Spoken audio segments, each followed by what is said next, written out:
everyone, and welcome to today's 12-hour Academy Day. 4 hours, 3 hours, 4 hours, donkeys are aliens, donkeys are aliens. 12-hour Academy Day, 4 games, 3 hours apiece with 4 new or newer DMs. Many streaming for the first time on the channel today.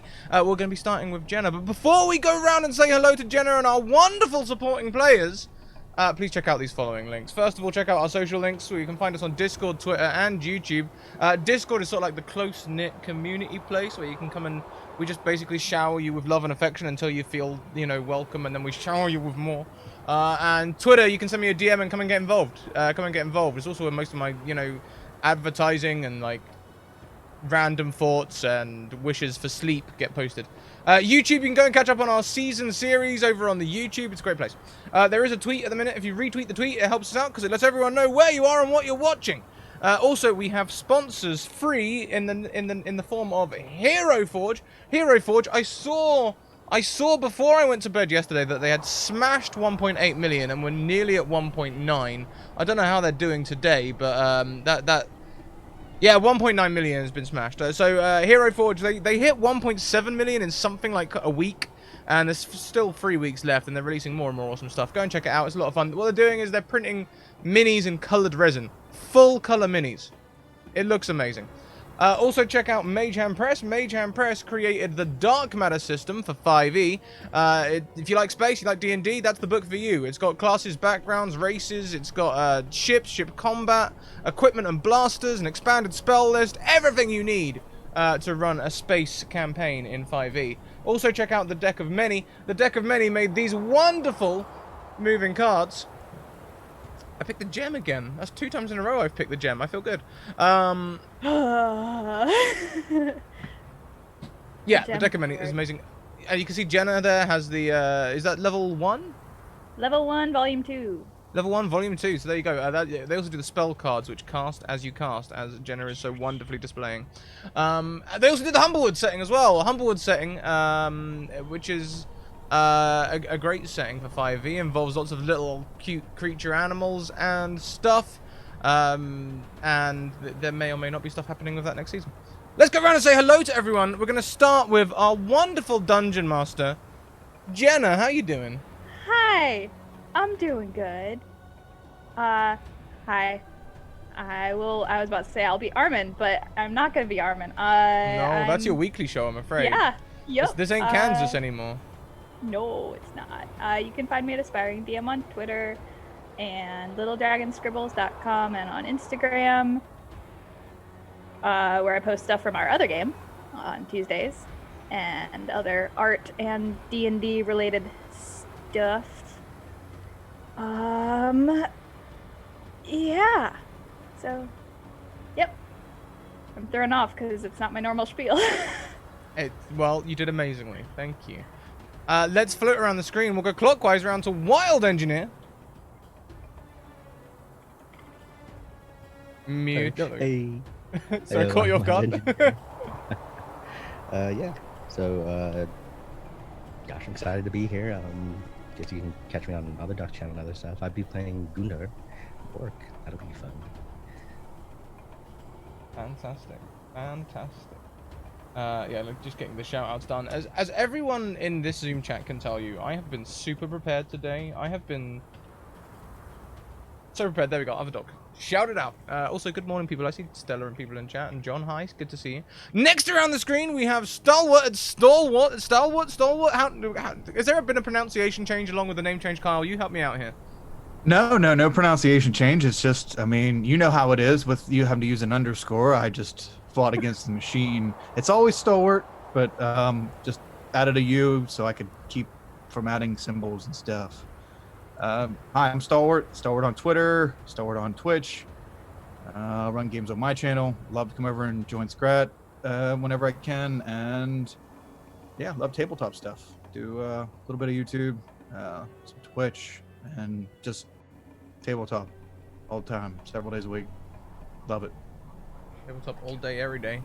Thank you so much, Kyle. And last, wait, actually, I'm last, so you're not even last, so you're definitely not least. Cammy Jewel! Hi, can find me on Twitter at my name, which is up there. I play here every Monday until the season ends, and I do art sometimes. So check me out. You most totally should. Hi, I'm Scratticus. You know me. Let's get started. Who are you? I'm sorry. Done. Smooth. Who are you and why are you here? I just rolled in. You might know me from some other channels which... Oh, wait. Oh. I did a talk show once on Madame Gandalf's show.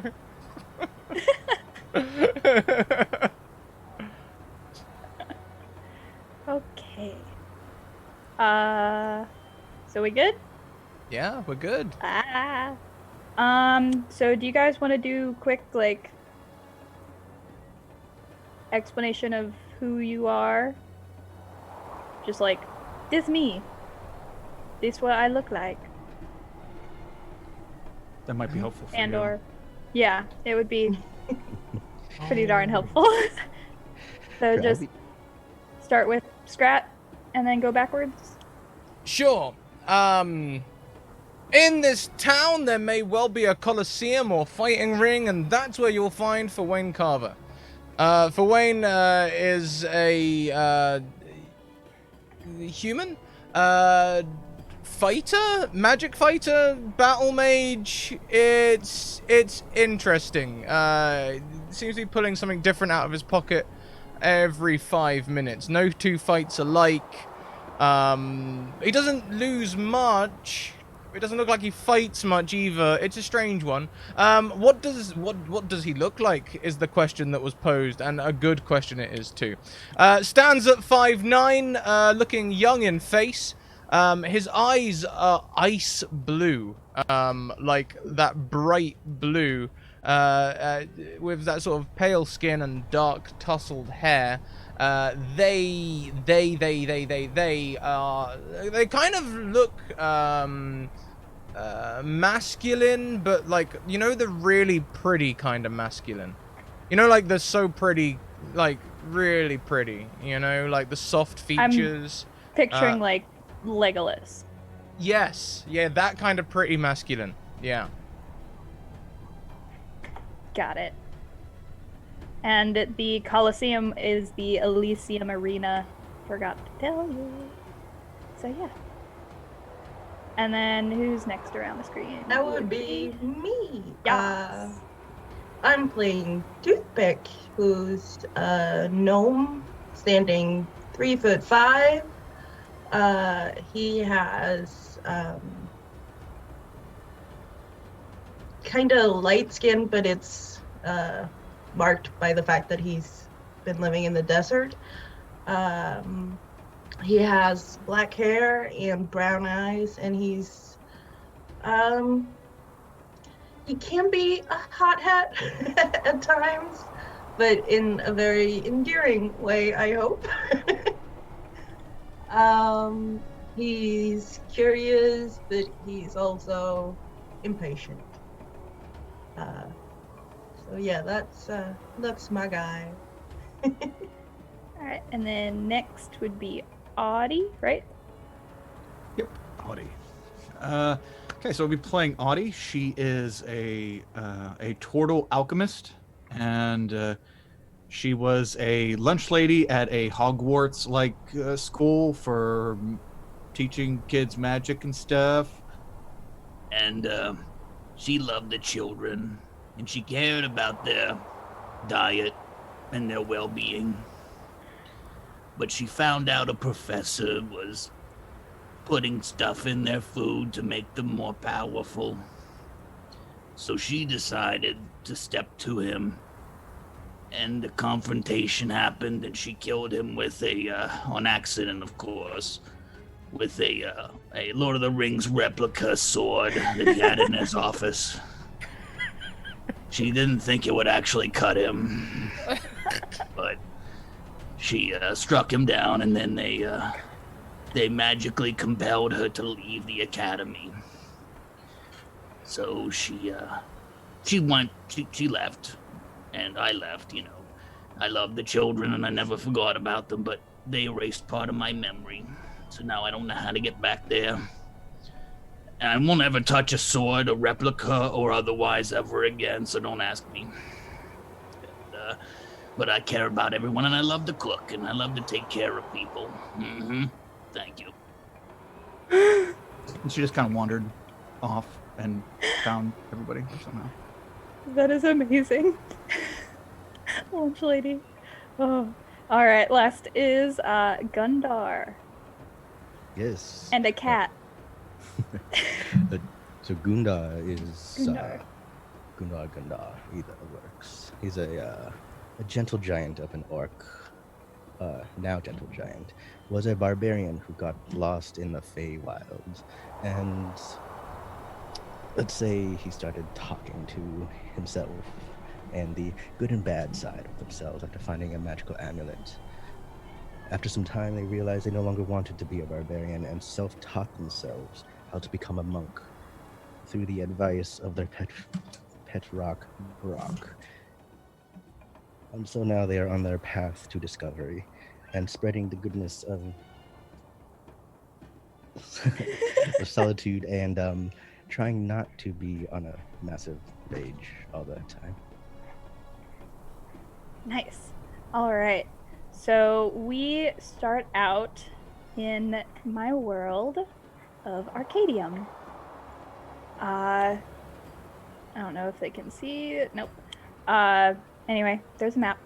But you guys are in an area known as Pyrovilia. It is extremely hot and deserty. And where you are right now, to simplify it, you all have been working with each other for a while. At least every once in a while, you'll do a job or two in the area. This area isn't very lacking in sellsword type jobs, pretty much. You guys are in Shimmervane. It is the second largest city in the area, and is conveniently placed along some major trade routes. So it serves as a melting pot of culture and history and religions. It's just like all mashed together in like a very colorful, deserty cliff city. But the cool thing is that it is very much known for its coral cliffs. There are these crystalline rock-like spires that spiral up out of the ground and into the sky and like you can see them like through the edges of the cliffs faces, and it's very surreal looking, but it overlooks the vast Pyrovilian desert below, since it's kind of tiered up on some cliffs. But you all were contacted through one of your known clients, Calvin, of Calvin's Curious Curios, with a urgent request for help. He requested you meet him at his cart in the plaza near what's it called? The word's escaping me. It's not market. Bazaar. Near the bazaar. To discuss the details, since he didn't feel comfortable saying them in a letter. So that's where we will pick up, and I will switch over so you guys can see the city with the map that I made for when I was procrastinating of Shimmervane. Whoop whoop. Ooh, Yeah. pretty. But it is morning. Luckily, the shadows are still kind of keeping the day sun off of you, but it's going to be really, really hot today. Hot and windy. And the area is very bustling and people are getting ready to head to the bazaar as well, since lots and lots of trade is happening. So. I think Fane Wayne would probably be wandering the bazaar before our meeting. I mean, at the moment, he only has a great sword, a great axe, and a halberd attached to his back, and there's always room for more, you know. So he'd be looking for more massive weapons. Yeah, luckily the Elysium Arena where you usually work isn't very far from the plaza with the bazaar in it. And Calvin's shop is very easily identifiable. I don't know if you guys want to do anything before you go head that way. Or not. Like I said, I'd be doing a light perusal of the weapon shops. Do you reckon anyone would I meet anyone in town who would perhaps be shopping with me? I mean, Gunnar would be walking around the shops, looking at things, saying things like, no, I can't just take it. Yes, I have to buy it with money. Like he said. So many people to talk to. Oh my goodness. So little space. Oh my god, I'm picturing Kronk from Emperor's New Groove. The two versions of him.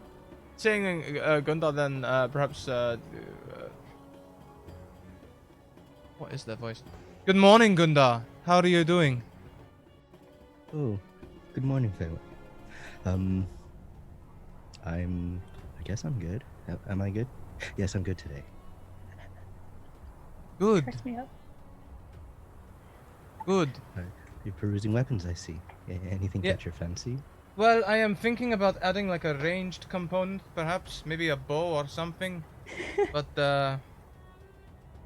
it's just not big enough, you know? I don't feel like I can hit anyone with it. And where are Toothpick and Audie? I think Audie would be kind of following Toothpick around. She's overly zealous in her pursuit to help others, so maybe to an annoyance. I don't know. Just kind of just. I wonder if they have those wonderful fruits in the bazaar today. You know how I love to cook with those, Mr. Toothpick. Indeed, there are a series of fruit vendors. A lot of what are the spiky fruits? They're like this big. Are they the stinky ones? If you want them to be, they can. Trying to what's that starts with a D? Durian, possibly. But yeah, there's lots of those. So there's an area that's kind of like, they're good, but like gotta go toward the smell. But then the rest of the fruit carts are a little bit further away. But yeah, fruit is everywhere. Okay. I was just say, ask Mr. Toothpick, do you like the Duran fruit? Are they one of your favorites? They make me hungry like the wolf, for sure. Take 3 points of pun damage. Straight How am I dead supposed to make a voice when it's just puns? And oh boy.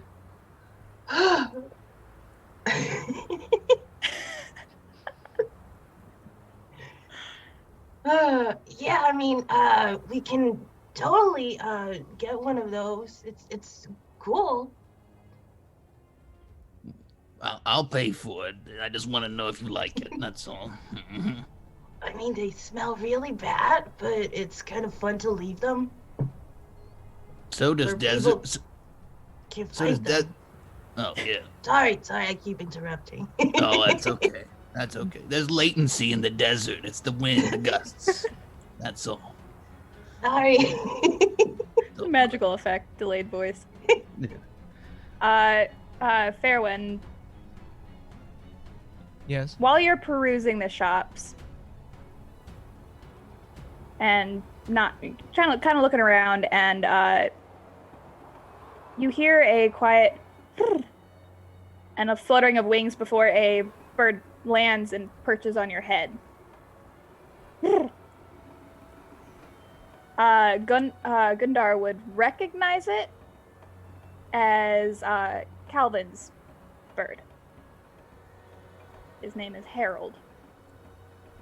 And he looks real janky. Like feathers sticking up all other which way, giant eyeballs. Janky as in roughed up, or janky as in that's how it's always been?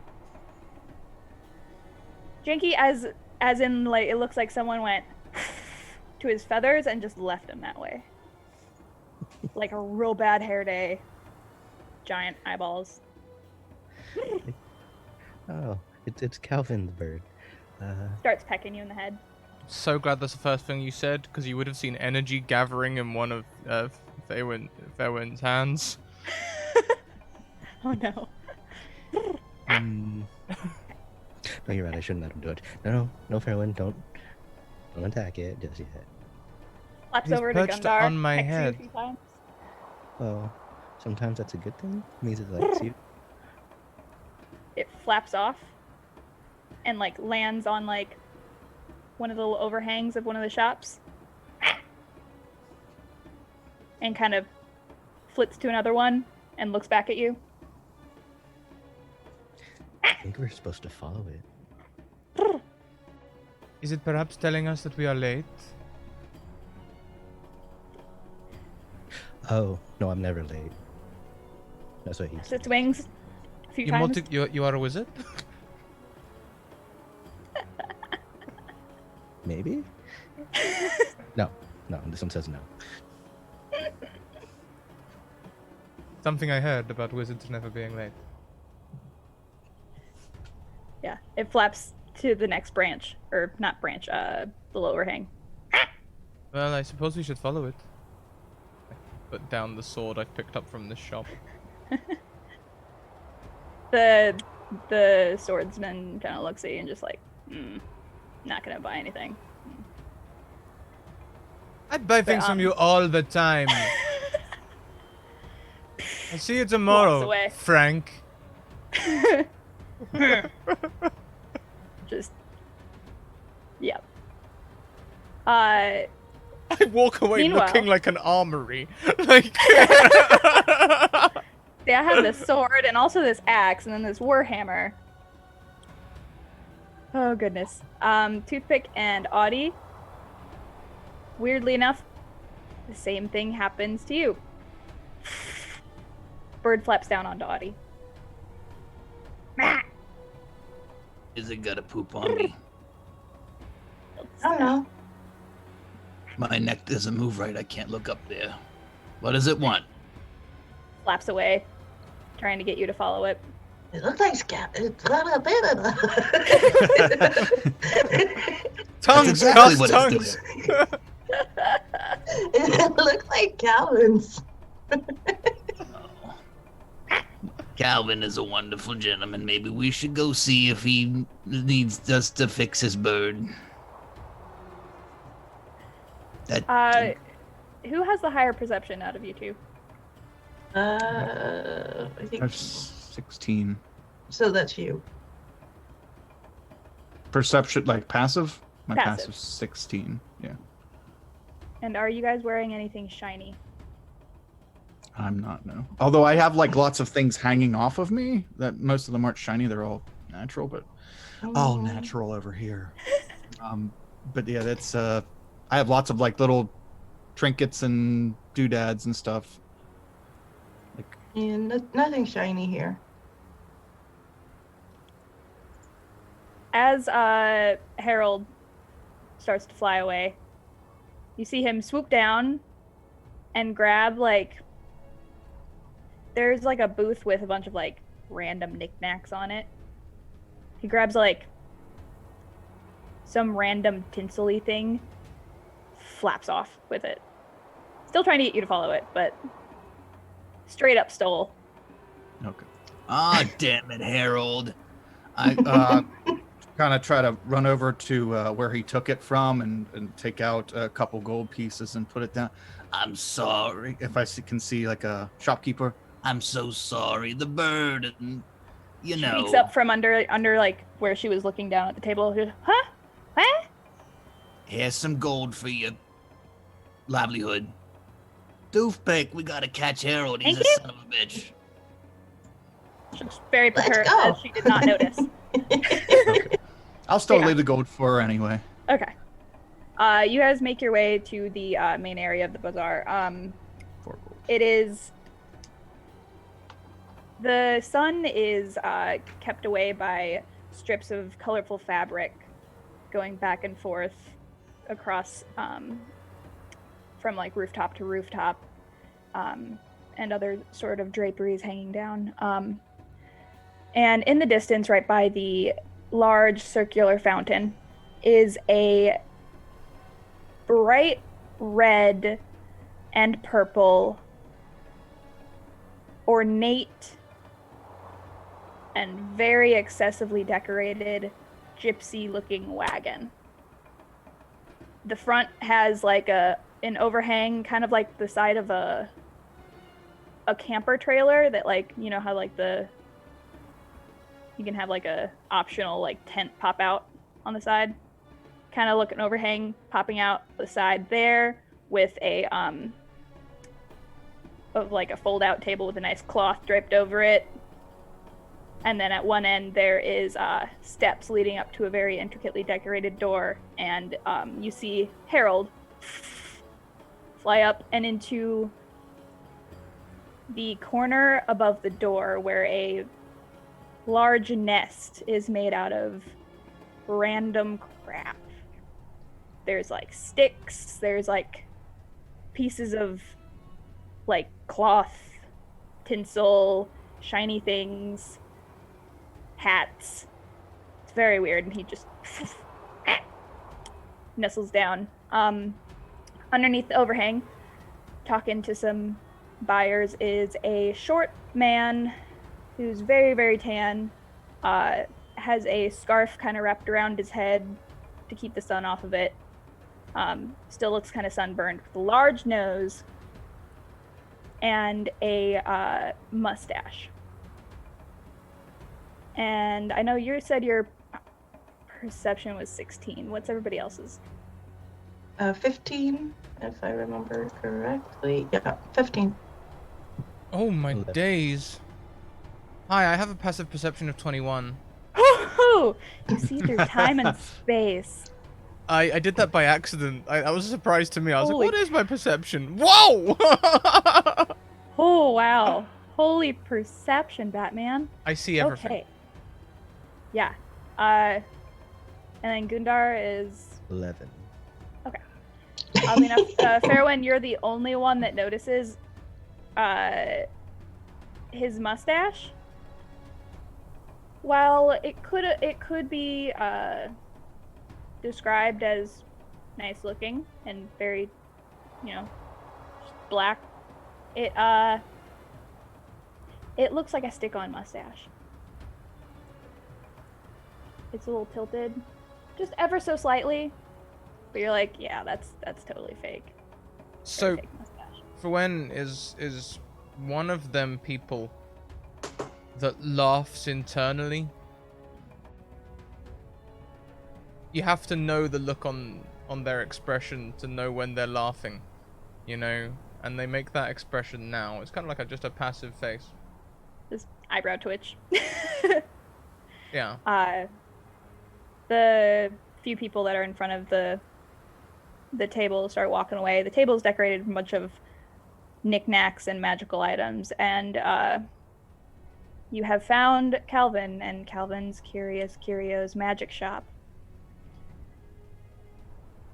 He busies himself kind of clearing the table, looks up and notices you. Oh, hello! You got my note. Hey, Yes? Kevin. Good job, Everything's Harold. Are we all 4 there, or like, did we all arrive at the same time, or is it just okay? I'm sure it was just Yep. those 2. You arrived at the same time. Following the same bird. But there's only one bird. Ooh. What was the bird's name again? Harold. Harold. I was thinking Hank. Are we saying Okay. Herald or Harold? See, I'm going with the Finding Dory pronunciation of Gerald, and No, no, just doing like like Hark the Herald or Harold. Harold. Apples and pears, Harold. I don't. Oh, I see what you're saying. I don't know. It's up to you. It's all good. Maybe it Dialect. doesn't matter. Yeah, it doesn't matter, Yeah. does it? But it does conveniently look like Becky from Finding Dory. I'm gonna look up at Harold and just Oh, Harold, what have you done? I can't afford to pay all those people. looking at the nest that the birds made. Starts preening. Like, oh, he's fine. Those are stuff that he just collects. Alvin, wonderful to see you. Good to see you too. Now, got my letter. We should go inside and talk. I'll look to Toothpick like, did we get a letter? You were summoned via letter. Oh, okay. The bird was just to Yeah, hurry us I mean, along. I read it to you like an hour and a half ago. So but you do have memory problems. So I could have sworn you said make an origami swan. See, I'm sorry. I must have misunderstood what you were saying. Thank you, darling. Appreciate it. You lift up the origami swan. Yeah, fold it up. Oh yeah, it's a letter. Okay. Hold on. Never mind. Harold tries to fly down and scoop it out of your hand while you're holding it up there. Completely misses. And lands back up on his perch. Wave my meaty turtle fist at him. One day, Harold. One day. You know, Odie, Harold landed on my head. I nearly cooked him right there. If Gundar had not pointed out that it was Harold, you would have had your wish. I would very much like you to not attack my bird. I would have That is made them true. delicious for you. It's a pleasure to Very- meet you, Calvin. I hope the heat is not affecting your mustache. He kind of discreetly checks it. It is hot, but I understand it makes the wax melt, yes? I don't know what you're talking about. And he just kind of shuffles. If you would please follow me inside to one end of the cart where there are fold-out steps and a one of those doors, you know, where it like opens on the bottom and like also on the top. The top's already open, letting in like fresh air, and he like swings the bottom door open and pushes aside some curtains. He's like, "Please follow me inside," and enters. Before Fairwind enters, Fairwind's going to go through the rigmarole of taking off all of his weapons and then shoes and leaving them all outside. You can do that. There's luckily enough room on either side of the door. I guess it's the desert, there's not an umbrella stand, but anything will do, just something to prop them against. From inside you hear, "Harold, watch this shop!" So Gundar, do you how is Gundar posturing? Is Gundar always kind of in the middle of conversing, like a nervous conversing with himself, or is he more relaxed and then just periodic outbursts of? Or is it More- when like moral quandaries and or decisions have to happen? More like moral quandaries, or like specifically when something's going on. Usually, right now Gundar is going to be like, "Oh, good. Looks like Brock's going to have a friend to watch all this stuff with." Puts Brock You're gonna down. put Brock out there? Here, Brock, you watch it all too. You make sure no one takes all this stuff. You set down this giant rock. How big is it? About that size? It's a little unwieldy. Okay. It has giant, weird, googly eyes on it. And it just sits there, and everyone passing in front just kind of just looks uncomfortable while walking by now. Not Becky, wow. Harold will land on top of it. Brock is the best at watching stuff, and he gives great advice too. as you all enter the shop, you thought it would be a tight fit because, oh, that's a cat face.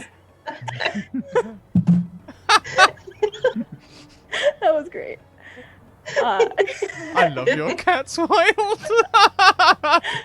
Oh, that's everything I wanted.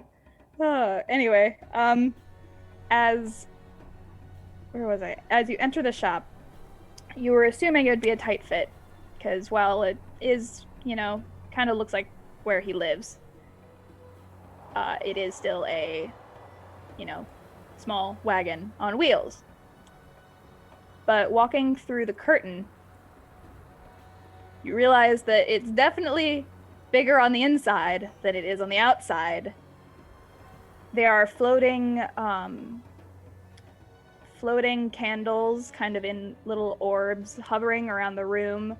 There are shelves and shelves of just his stuff, not like stuff, but like the stuff for the shop. There's random items perched with little like price tags and stuff hanging on the walls. There's drapery, like kind of similar to the bazaar outside, kind of going over, tied the ceiling, and in the distance you see steps up the stairs, and toward the back of the shop there's a larger table with a few different candles on it, and you see Calvin like moving some chairs over for all of you guys to sit. Please come. Would you like any tea? Also have coffee. Can you just throw both of them together for me, darling? Just put them all in one cup. That's fine.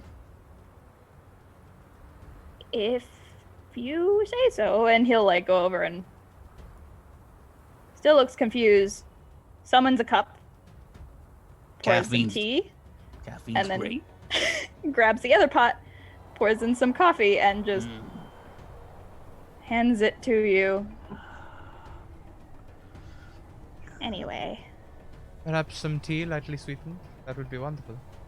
Yes. He like serves you all your drinks, and sits down at the head of the table, and pulls out a few pieces of paper. Now, before I give you more information about this job, I need to know that you will be discreet in handling it, as my patron that I am contacting you for would just like it handled as quickly and as quietly as possible. You two have a pact? A pact? No.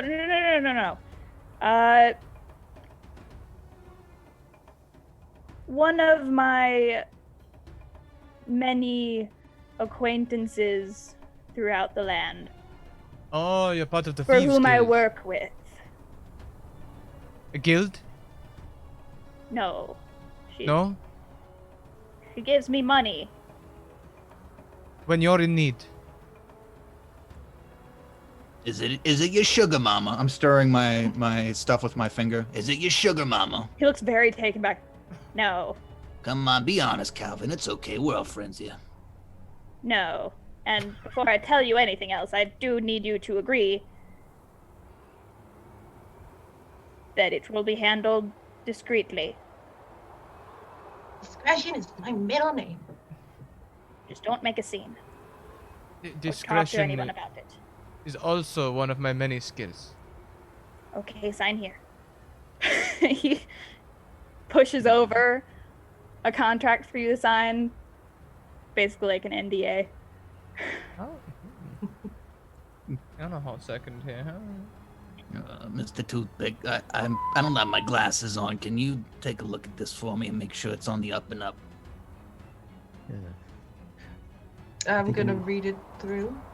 Yeah, it's just legal jargon, pretty much exactly what he said. Like, I will not What bring ki- attention to blah blah blah blah blah blah blah. What kind of pen does he pass us? It's a quill. With No an ink. ink pot? Nope. No ink.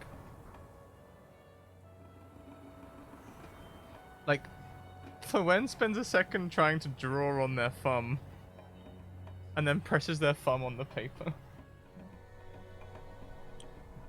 The ink bleeds a little bit into the lines on your thumb, which it oddly does work. But yeah, when you press it down into the paper, it's a... What did you draw on it? I was just trying to smudge it all over to create a Oh, okay. thumbprint as I was a like, are you doing signature. like a smiley face? Like, I didn't want to go for the stereotypical X, okay? Like, my character ain't the best at writing, just thumbprint. I love it. Well, make your mark. You made a mark. But yeah, it looks like a very smudgy, ink blotted fingerprint on one of the lines. And then I look at my thumb for a long time afterwards and realize I didn't take, of all the spells I took, I've got like 12 cantrips I didn't take prestidigitation. Are you? Are you Just the look first at one to my sign it? thumb. It's It a is dragon very mark. smudged. It's very nice. It doesn't come off. It's like India ink. If you ever use that, very permanent. Are you the first one to sign? I will be, yeah, if you want. Why not?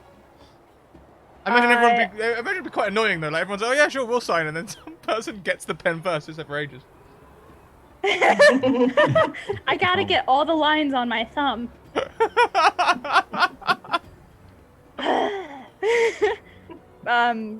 As you pass the pen and paper, and it leaves your hand, there's a tingle that kind of sparks its way up your arm before dissipating.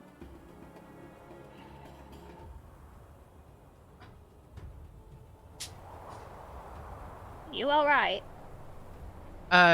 It happens sometimes, I think. All right. Toothpick is gonna take the pen and just draw like a cartoony version of his face,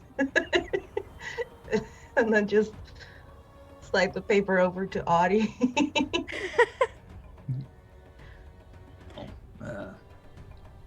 Mr. Gundar, are you and your friends gonna sign this too? You have what friends? Well, Thought it was just you four. And his cat. Mr. Gundar has many friends, IRL and otherwise. mostly just me, and Brock. But yeah, I have to go consult Brock before I sign anything. Who is me? Me, and Brock. Calvin. Again, looks confused and just It's nods. a condition. He's okay. I'll sign. In wonderful calligraphy. Fine, we'll break the cycle. There we go. So Gunnar will take it outside. He's like, "Hey, Brock, what do you think?" Okay. So he comes back with his thumbprint and a smudge from Brock. Okay. Calvin looks at the paper, nods. For you all, as well, after you sign, feel that tingling sensation make its way up your arm before just dissipating. Now, getting down to business. Yesterday, last night-ish, was contacted by one of my, what's what I'm looking for? Stepchildren. No, they're like rich people who pay for like they give money to like museums and or like people Philanthropist? who acquire like rare Hey. goods.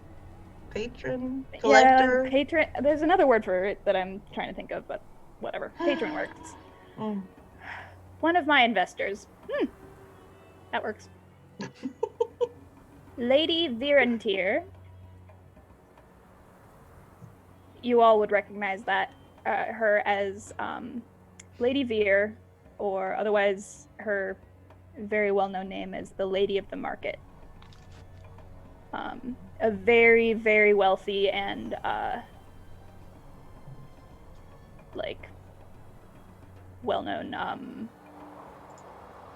Not really a merchant, but she owns a lot of land and invested in a lot of stuff.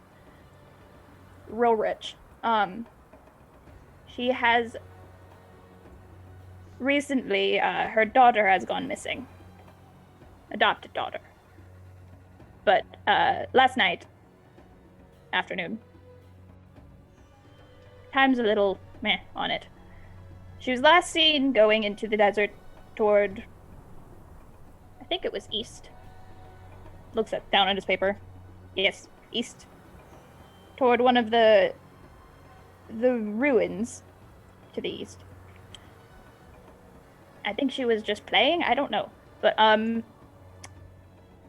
there was an earthquake or an earth tremor, small one, out that way. And well, she hasn't come back since. And we need you to go find her as quickly as possible. The issue that she has trusted me with this information, but now she's trusting it to you. She is not human, though she may look human. She is a song dragon. A baby at that, probably around 5. But she lives as a human. And it is very important that that fact not be known to the public. Seeing as she's 5 and very, very, I don't want to say squishy, but very fragile at this stage. And Lady Vera has lots of enemies, rivals. Anyway, it would be good that it not be known that she's missing, and you get her back as soon as possible. Alright. Well, you should probably know her name. He kind of hands shifts over like a drawing to you guys of a little girl. She looks like a portrait drawing, but has a little upturned nose. Her hair is in braids down the sides, and she has freckles and super duper cute. But above it is scrolled Ravidel. With a V or with a V or B, like Ravidel. Here it's Ravadyle. I'm looking. Oh, okay. That's what I was getting ready to do. Write it in there. Okay. That sounds a lot nicer than rabid. Good. Okay. So we're looking for a squishy 5-year-old dragon human child. Yes. You're muted, Toothpick. You sound. I'm sorry. I was eating cookies and nothing came out. Just cookies. Calvin looks around for the cookies, like what? I brought them myself. So no one can know she's a dragon. Yes, I mean, she would be hunted. It's not a very good thing. But seeing as her adopted mother is also a dragon. She's what? Yes. I forgot to tell you that. Yes. She is a steel dragon. It's her adopted daughter. But you will be handsomely rewarded for your work. How does one steal a dragon? Can I become a dragon if I steal one? I think it's Calvin's size. the metal and not the act. Yes. The metal. Oh, yes. Like swords. Yes. Calvin shakes his head. Anyway. He headed east to, I think, the closest ruins to the east. They're not hard to find. But you should probably go quick. We will rescue your child, for sure. And for fun and a reward beforehand, he reaches down below like the table and gives each of you a small pouch. I made too many of these, and basically I'm handing them out for free to everyone I see. So you have all now acquired a bag of everything you don't need. You can Is reach there any in- friendship bracelets in here, Calvin? I've been I asking mean, you there for... might be. Yeah. You look in What's it, it? it's empty. You can reach in twice per day and pull out a random mundane item. Oh. Wow. Bag of everything you don't need. Hmm. Yes. Wonderful. Oh, shoo, shoo, shoo. Go, go, go. Sounds Yes. simple enough. I mean, what can go I wrong? want to pull. I want Just to pull getting out a a kid. friendship bracelet. Oh, I'm sorry. Sorry, Gundar. Go ahead. I'm saying we're just getting a kid. What can go wrong? Sounds simple enough. It always is. I'm just What gonna did you- reach in my bag and pull out a friendship bracelet that says Calvin on it. You reach in the bag, hoping to pull out a friendship bracelet. And roll me a D100. Actually, 2 of them, please. Ooh. Mighty high. Find child, babysit child, kill anyone who gets in our way. Yes, pretty much. Wonderful. And no one can know. Okay, so you rolled a 74. Well, I rolled a 15 and a 59. 15 and a 59. You pull out, instead of the friendship bracelet you wanted, you pull out a banana peel.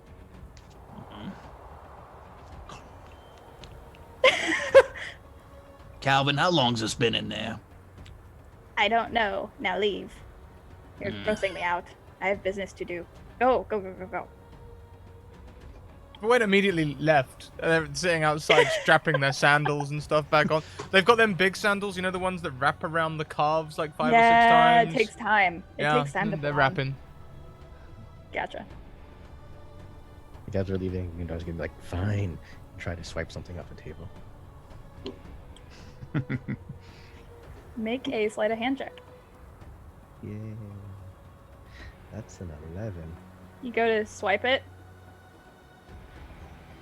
It's not where you tried to swipe it.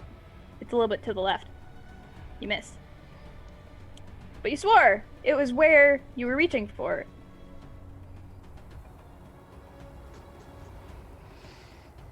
Well, I Sure it tried. was Are you there. happy now? Calvin's just like, I have business to do, go. And ushers you out the door hurriedly before following you and manning his post at the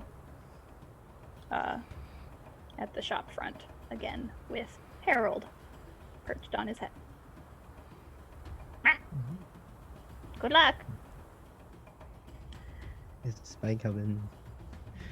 We'll definitely bring back the Hey. not dragon child. As you say that, Gundar. your tongue kind of tingles a little. I said not Nothing else dragon. happens. Is it possible for me to cast detect magic on my tongue?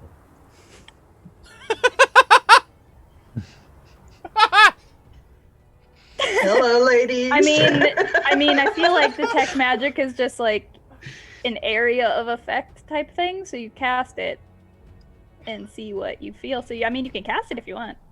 Yeah, I'll cast Go for it. You're right by Uh, Calvin's shop, so this will be interesting.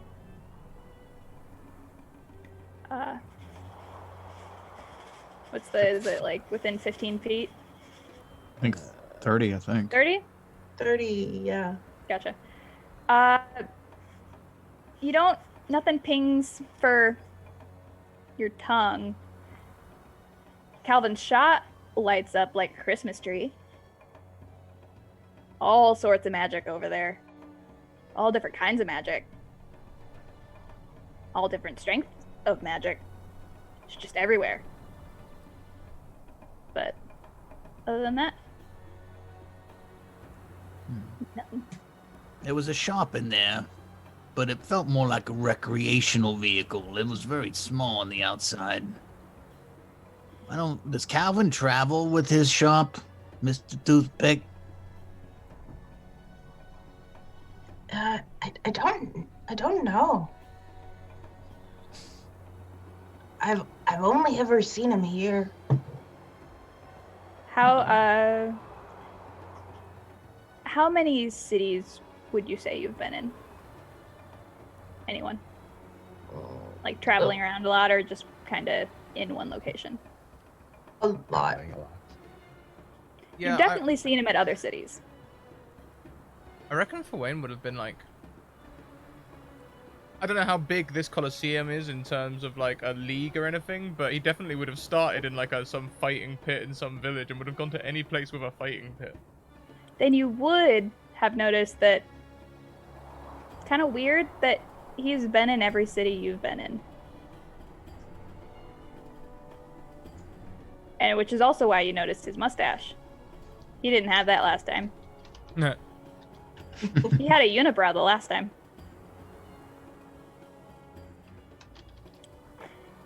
Moving on. Can I insight check Calvin? Go for it.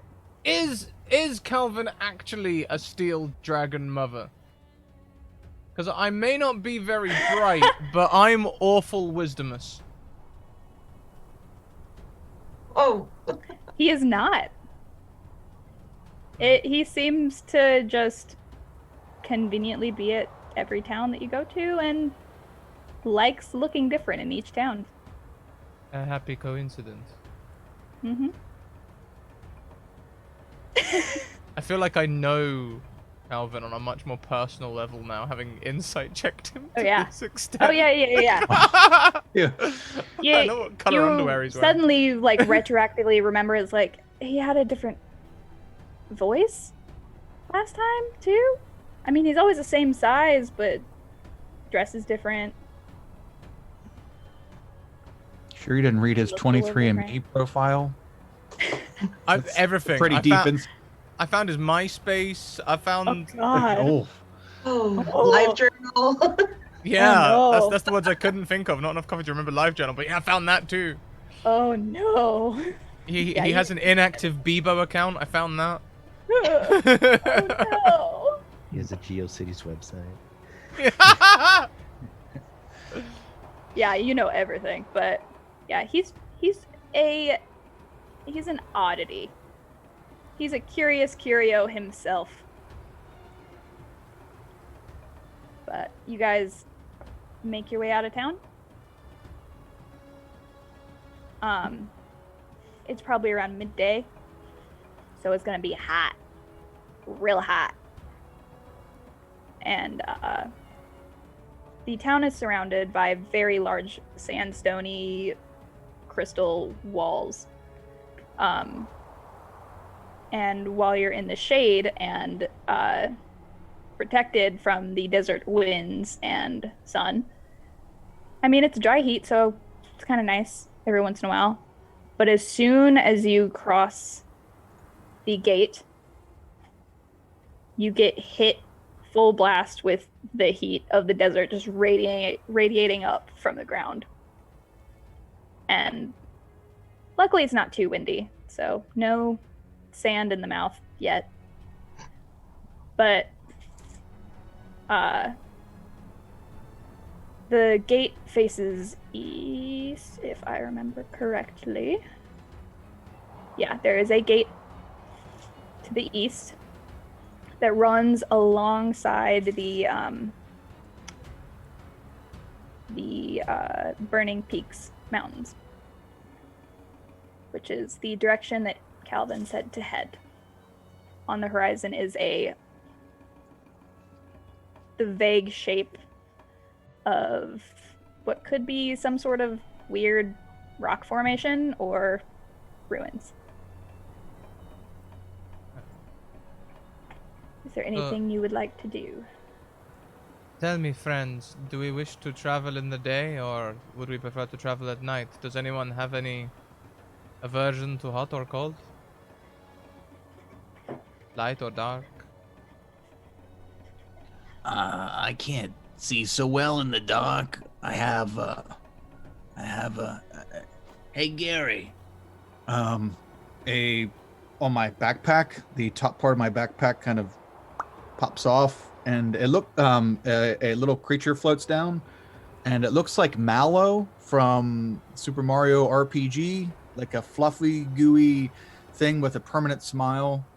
Looks like mashed potatoes. Kind of floats down, and it has a little bracket on its back. I usually just get Gary to carry a torch for me, and that's how I see at night. I don't mind traveling really, but you know, the eyes aren't what they used to be. Whatever you want, Mr. Carver. I'm good with the daytime. I grew up in the desert, so Okay, you understand the heat? I can always see anywhere, so night, dark, day, night, I'm good. Then let us go. Let us not delay. All right. So you guys set out across the desert, and while you're near the, while you're on the road and also near the cliffs, it's not as like straight up sandy as it is further south, which would be really annoying to walk on for a really long time. But it takes you a few hours, just kind of with navigating the rocks, because there was recent earth tremors that kind of made a few rock slides, and you kind of have to pick your way around it. It would have taken a lot less time beforehand. But the distant silhouette gets larger, and you can make out that it looks like a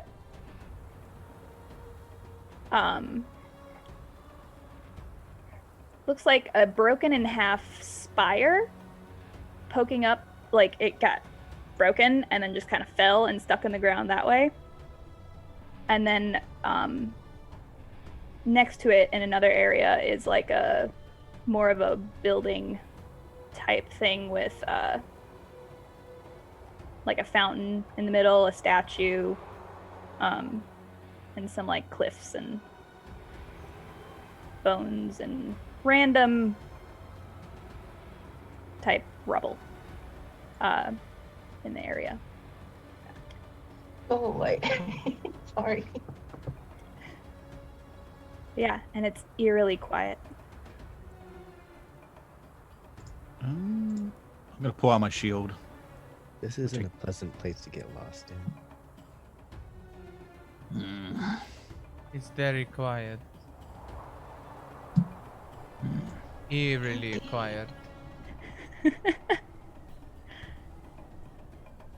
Where the ruins are is kind of like in a little rock nook, so it does block a lot of the wind. And you can tell that while the big spire doesn't look to have moved, there's a whole cavernous kind of pile of, well, it's a pile of rocks, but it also looks like part of the ruins caved in down into the ground in the distance.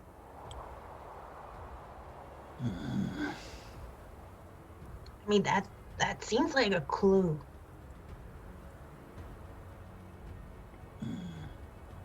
Do we have to go down into the hole? Not a very good climber. Has anyone been looking for tracks or anything like that? Have you? I forgot. Where are we supposed to? I mean, Can we look for signs? You I can. will have a little look. All right. There are no signposts. Hmm. Would you Mr. make Carver. a that would be what, survival for Can I assist?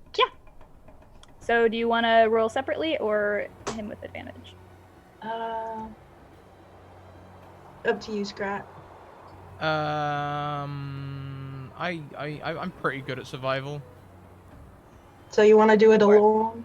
Yeah, I'll go on. Thank you for that advantage. We got it. 16. All right. The area is still pretty sandy, so it would have covered any like more noticeable tracks in the area. And with the seismic activity kicking up a bunch of stuff, it also would have obscured things. But behind a rock in the distance near the pit, you see something brightly like blue colored peeking out from behind it.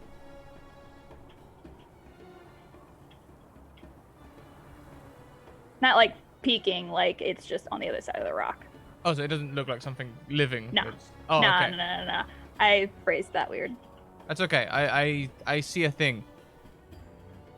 Let us have a look. Step. Over as you round the edge of this rock, you can see deeper into this crevasse that has opened.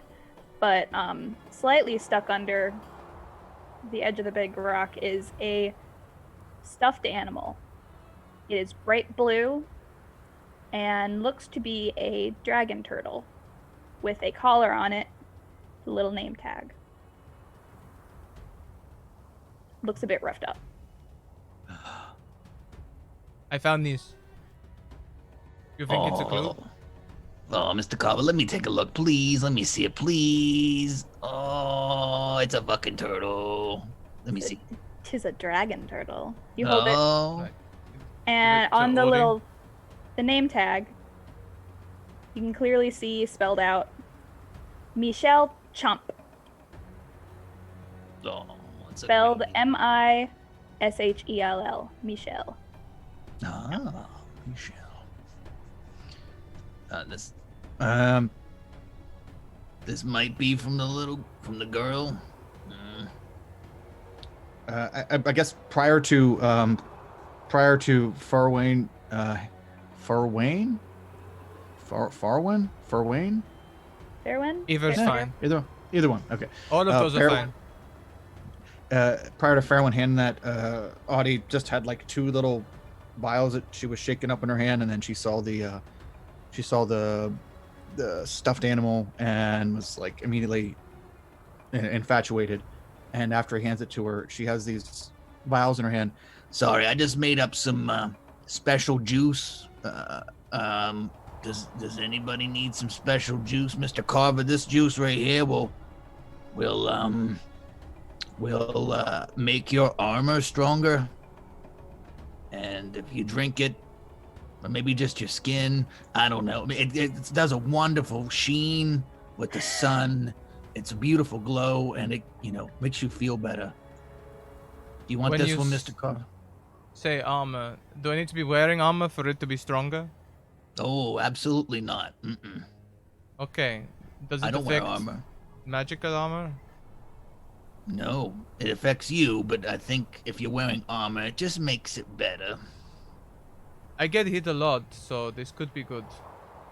Yes, it'll work for just a little bit though. It'll for 10 minutes. Once you drink it, 10 minutes, you're good. I will wait until the heat of the moment. He- And I just surprised myself of the again looking at this moment. character sheet. This abomination that I've made only has 8 AC. 8 What? How? How do you have an 8 AC? How? Oh my god. What did you do? I'm concerned for you. Anyway, Okay, so I wanted to hand these out quick. So these are the elixirs that I make every long Cool. rest. So I'll give one to Fairwind, and go Gundar, Toothpick, who wants to move faster? Farther. Faster, farther. Who needs to move around a lot? I can move really fast. I can only go about 35 feet, Mm. Yeah, I- like yeah, really fast. I can go Yeah, Mr. 45. Oh, well, yeah, Mr. Toothpick, that you needed. It'll get. She gives you an elixir. It will give you 10 extra feet of movement for 10 minutes. Neat. Or I'm sorry, no, wait, yeah, that's it. No, walking speed. Yeah, 1 hour. 1 hour. 10 feet of movement for 1 hour. And when either of you drink those, let me know, because you'll get 2d6 plus 5 temporary hit points as well. Ooh. Sorry, I had to interject that before we get fucked up. Just Because saying. that's gonna happen. You know. Oh my goodness. Thank you for the raid. Open for adventure. Woohoo! Camille and friends, welcome in. It's wonderful to see you. Welcome aboard. Alrighty. So, Okay. the while you guys are standing there, just the edge of the crevasse, it's not a straight down like drop. It's more of like a caved in and sloped, and then gets dark and looks like it keeps going. I can scout ahead if you want. Sure, if you have good eyes, that might be a good idea. Looks like Mr. Carver, he would just get hit by anything that comes his way, so... I am you not might- good at stealth, but I see everything. It's a bit of a dichotomy. I'm a great scout in that I see everything, but not a great scout as in I'm like, hello. You know, Also, when I tend to see get enemies, go on. Guys, I tend to get distracted a lot, so I'm probably not the best for scouting ahead. I'll go. I have a fantastic way of relaying that I've found enemies. When you hear my war cry, I have found enemies. I love it. All right, There we so go. Tick's going first. Yeah, Are Toothpick you is being gonna. stealthy? Yes. Is everybody else being stealthy? I was. Oh my goodness! Hello. I'm not even going with. I'm staying back here. I don't want to ruin this. Toothpick turns sideways and disappears. Just 2D, boonk, like a flat piece of paper. Yeah. If everyone's at stealthing, please roll. Sure. I'll hang back and be back up. That's not much. Yep. I'm not very quiet. I'll try to stay like 30, 40 feet in front of everyone else. Okay. I'm gonna stay back too, but I'm gonna light the torch that sits in the rack on the back of Gary, the little homunculus. Yeah. I'm gonna light that torch. Okay. 'cause- When you go down into this, what looks to be a tunnel now, immediately cools off. It's actually quite a relief to be out of the sun. Because dry heat, tunnel, that's nice. Natural air conditioning. And the tunnel doesn't really get very big at all. It's kind of like 5 foot. No. I have it written down. Like 7 feet all around. So it's not the biggest at this point. And after about 5 minutes of walking, there's a slight rumble. And I would like you to make a dex save. Yay. Okay. The rumble continues to move as well underneath everyone, who I will also need to make dex saves. Oh boy. This is not Ah. great. My speciality. Could have been worse. Oh no. Oh no, is right. Well, I don't think that could have been worse. No. So you hear the rumbling of the ground, and Toothpick, luckily you're able to step back really quick, just barely, as the floor underneath where you had been caves in. And behind you, you hear the rumbling again, and then your friends' voices go, "Ah!" And in front of you, Toothpick, I'll start with you. Actually, you know what? Yeah, I'll start with you. Where you once stood and the ground caved in, it doesn't look like the floor dropped out. Right where that is, it looks like the top of a dark, oily purple bubble.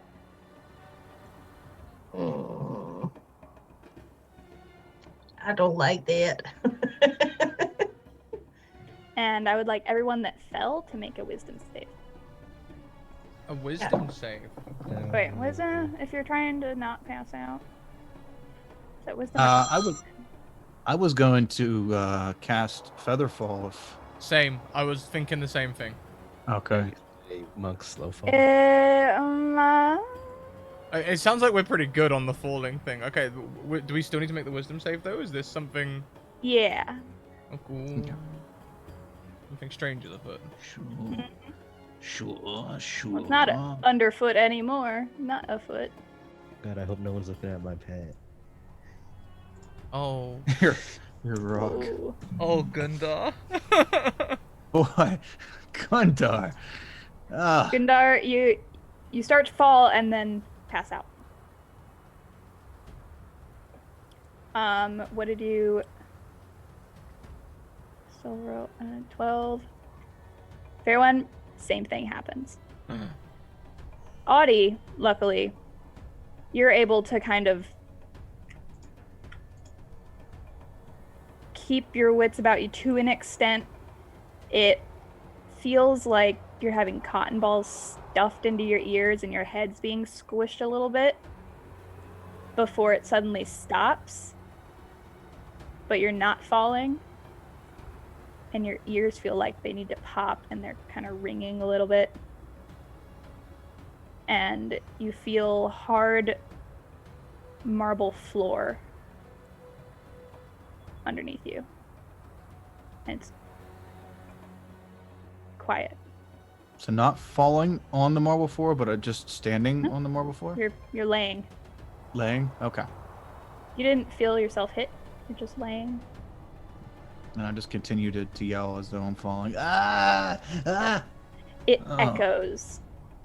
Ooh. Just echo, echo, echo, echo. Okay.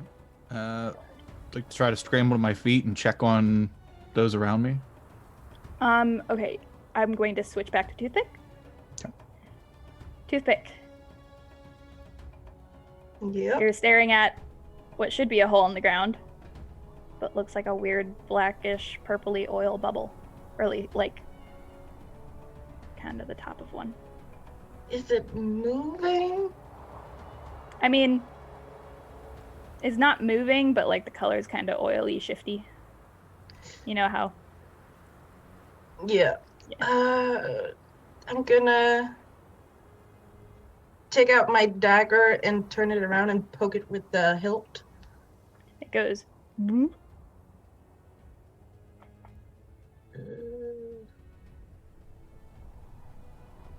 I don't like that. I'm gonna cast message to Audie and be like, "Hey, are you alive?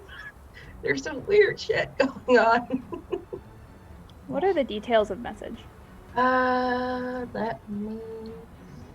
I'm pretty sure it's 120 feet and some kind of direction. A creature within range. Copper wire, point finger. Yeah. can't go through. Magical silence, a foot of stone, an inch of metal or lead, and 3 feet of wood.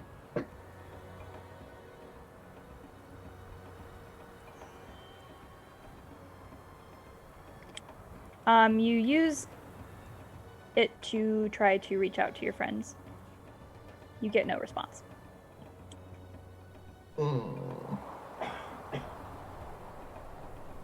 Okay, I'm gonna lift up the dagger and kind of touch the hilt where I touched the level.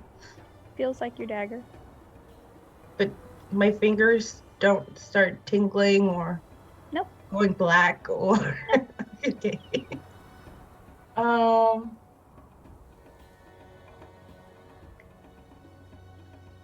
gonna poke it with the pointy end. Boom. Doesn't seem to have pierced it. Same thing.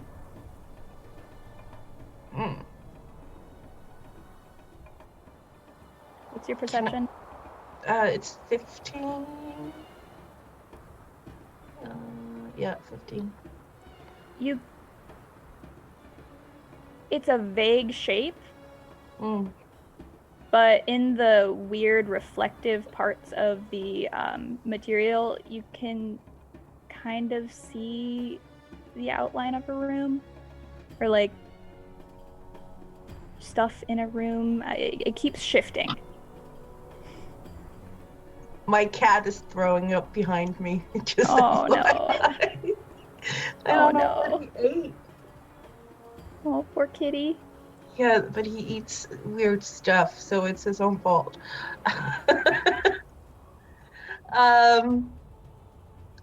Okay. What if I put my foot out and just touch it? Does it still just wobble? You reach out and touch it with your foot. Mm-hmm. As you make contact, there you feel a very strong pulling sensation starting from your foot all the way up through your body, and I would like you to make a wisdom save. Of course. Yeah, because I'm so wise. You pass out. Hey. Back to Audie. You have woken up, or not woken up, but you've stood up, and you are in the, like, entryway of, it's like a little smaller entryway before it opens up into a much larger room beyond. It's lit by a small magical lantern up in the corner, and looking around, the ground is hard black marble, and your friends are lying on the ground around you. As you look around, you only see Gundar and Fairwen for a few moments. And then the area next to them shimmers, and Toothpick appears, also laying on the ground. Passed out? Yep. Seems to be. Okay. Oh, yeah, I'll start panicking. I'm going over and trying to shake. I guess the first two are probably closer to me. So go over to Gundar and try to shake them awake. Do they look like dead or just sleeping? They don't look dead. They just look like a hard sleep. It takes a few moments, but you do successfully wake them up. Okay. It takes like a few minutes each. Shake them away. Oh, don't do this to me. Don't do this to me. No. Gary, quickly. Help me. Revive them, quickly. The same sensations pass over each of you as you wake up. The ringing in your ears, the muffled noise, head pounding. Before it fades. when I'm waking him up, is it going to be like in the movies where like you slowly start regaining your hearing, and then you got that ring in? Yeah, Looking at Gundar's blurry. face, Gundar, like shaking you. Oh no! Are you awake? Shaking me. Oh god. That Is after I Brock get them okay? after I get them alive, I'm going to try to revive Brock. Oh, okay. How are you going to try to revive Brock? I don't know. I'm just going to go over by Gundar. I want Gundar to know that I care about Brock as well, and I Doing believe like in his. Brock CPR. Yeah, just go. He stares up at you with the big googly eyes. And I don't think he's gonna make it. You sure? Because he says he's fine. Sorry. Sorry, bro. And as you're reviving Brock, you hear a boo-doo-doo kind of echo before something kind of flickers like a flame right in front of the door to the next room. How do I describe this? A metal filigree floating light appears with a book floating in front of them, kind of like they would be like holding it. On the book, like right above it, there's like a little like platform with a small metal spike. It's about that big. Just a little like tack. And it looks like a sign-in sheet. What languages do you all speak? Think common and giant and gnomish. Celestial. Common Elvish Orc. Common, Draconic, and Goblinoid. Okay. Fairwind, I guess you would hear this in Celestial, but everyone else also does hear it in the language that they originally spoke. Like, if it were Gnomish or Common, they would hear it as that. Be-doo-doo. Welcome. Please make a donation, so you may enter the library. Boo-doo-doo. Welcome. Please make a donation, so you may enter the library. I was hoping for like a little fairy that says "listen" or something, but this is equally as. Welcome. Uh, Please make Louis. a donation. Make a donation? Would you like to make a donation? It turns toward you. I did not, I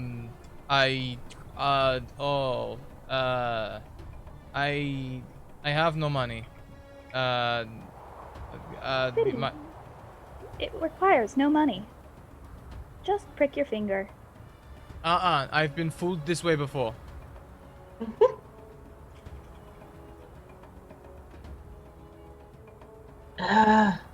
Whatever. I'm gonna go up and like. I guess I have to jump up. to kind No, of. it'll lower down. Okay. Be careful. Please prick your finger and place it on. This could be one of those tracts. It's a con. Mm.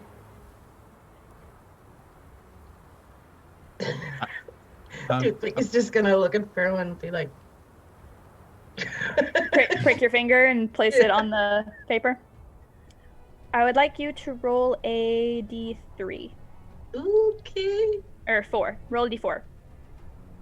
Well, Danville coming in with the raid. Thank you very much, friends. Welcome in. It's wonderful to see you. So you rolled a 3. Yep.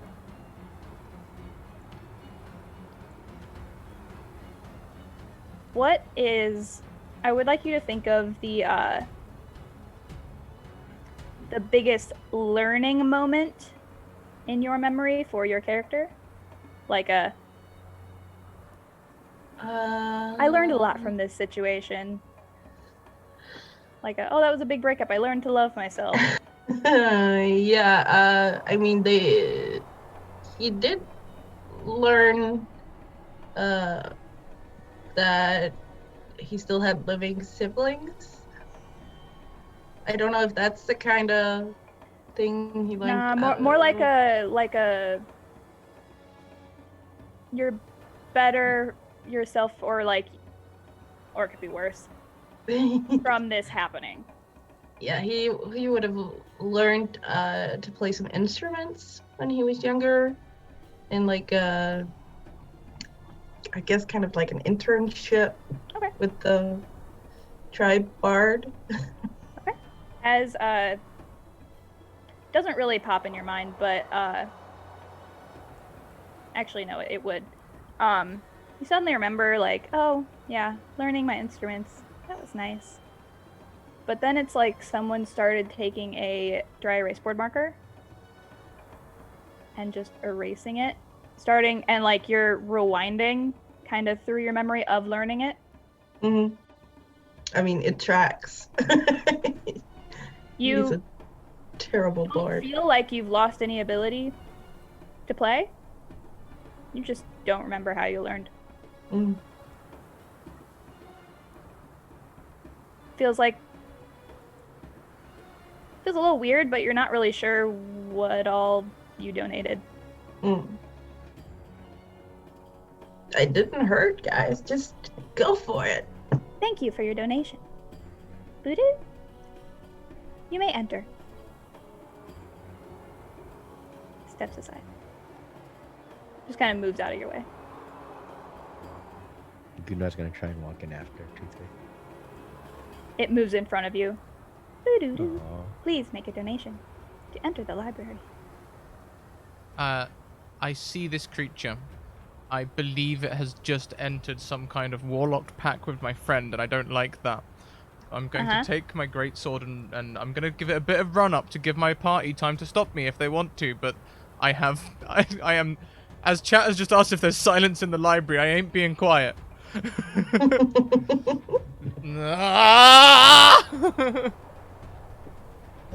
Gundar looks from shoulder to shoulder, is like, and steps back. No one here to stop him. Can you roll for me, please? To hit? Certainly.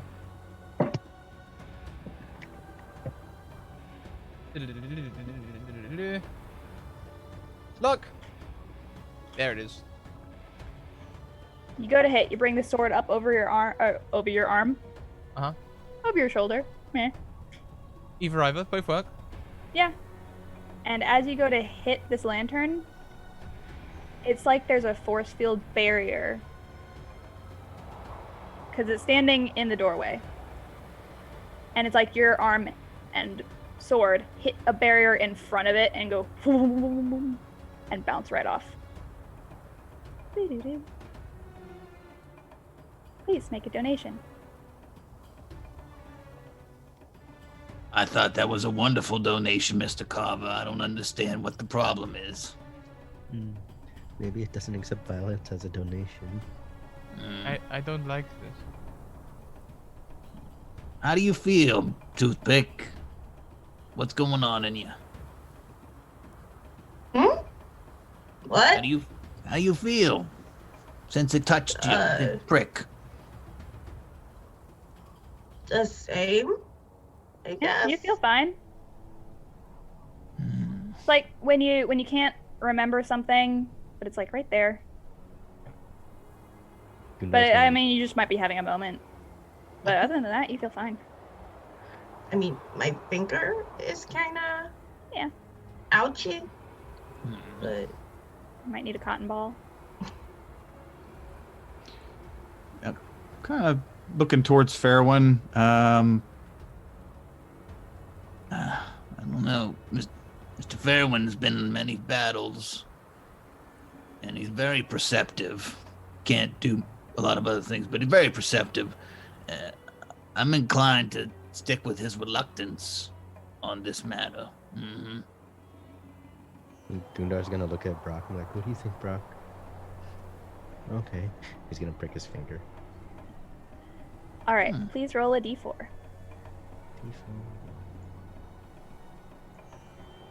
3. Same question that I asked Toothpick. Okay. So this is when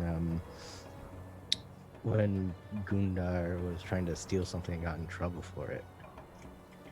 Because he What was did you following the learn from that advice situation?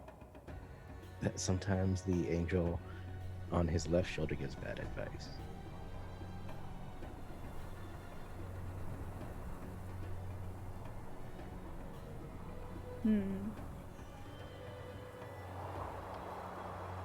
As you're thinking about that whole situation and like previous advice that your angels have given you, you suddenly can't really remember what their opinions are. It's kind of like, yeah, I have the shoulder angels, but not really sure what either of them do. Oh, good. But I don't know. I don't feel any worse or anything.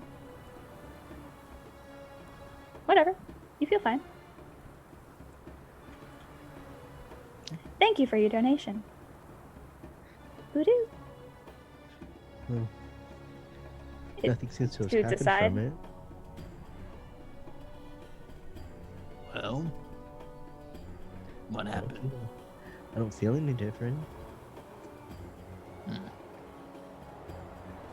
I don't think I described the room that you guys are in. The small room, the like entryway. There is only one door. You're like entryway, but it's like basically a box with a door that opens up to a very large room that Toothpick is now standing in. When Gundar goes to join Toothpick, does the floaty creature thing do anything to Brock? Nope. Okay. Well, Mr. Carver, I think we're kind of stuck here. Yes. I also have a problem. Do you think it requires blood? It looks like it. In my medical experience, it looks like it. Mm-hmm. You don't have any blood? It's not that. I just don't bleed. Like, I chose the warlock thing and one of the quirks is when they're cut, they don't really bleed. Oh no! So I'm gonna like take my knife and There like we cut go. my thumb and just be like, look. No form of currency for this particular Please toll hold. booth. You're gonna be stuck on hold forever. It starts actually like Can I speak to a playing manager? weird like tinking like the wind chime-esque elevator music. And just kind of floats there for a moment.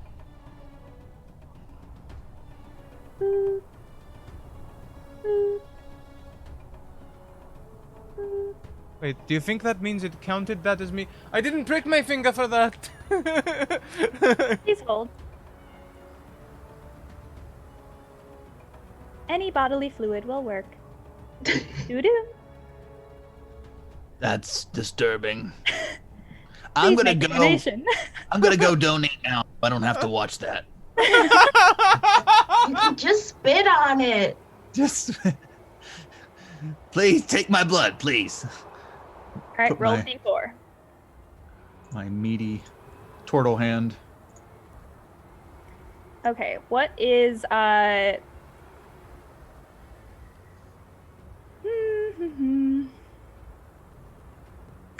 do I articulate this? What hobby do you enjoy the most? Oh no. Oh Cooking. no. Cooking? Yeah. I don't know why it pops into your head, but I mean, you really like cooking. And I mean, you enjoyed your time working as a cook. But as you're thinking about it, it's like, again, it's being rewound. And suddenly you can't really remember how you learned how to cook. I mean, you learned how to cook. You can still cook. But who taught you? You don't really remember. Oh well. No big deal. I mean, you can still cook anyway, so you're probably fine. Oh yes. The world was gonna be a dark place. Not really sure what you donated, but Okay. okay. Bless my eggs. Thank you for Okay. your donation. I'm walking through. Since everyone else has gone through, then Carver will try a combination of things. Gonna take a rag and wipe some sweat, spit on it, and maybe get a little bit of underarm in there as Please well. only and then, donate once. Bing. I just Roll put a the D4. rag in the thing. How many different things are you going to try? I mean, I don't know. I just went for some sweat, a little bit of Sweat? spit. I mean, that's still sweat underarm, I guess, just different Yeah. place. 2? Roll Yeah, I 2d4. Oh, I donated twice. Oh. He's 4 gonna and a over. 2. He's gonna overload it like he did the character mancer. What It's gonna be broken. skill, physical skill, are you best at? Great weapon fighting.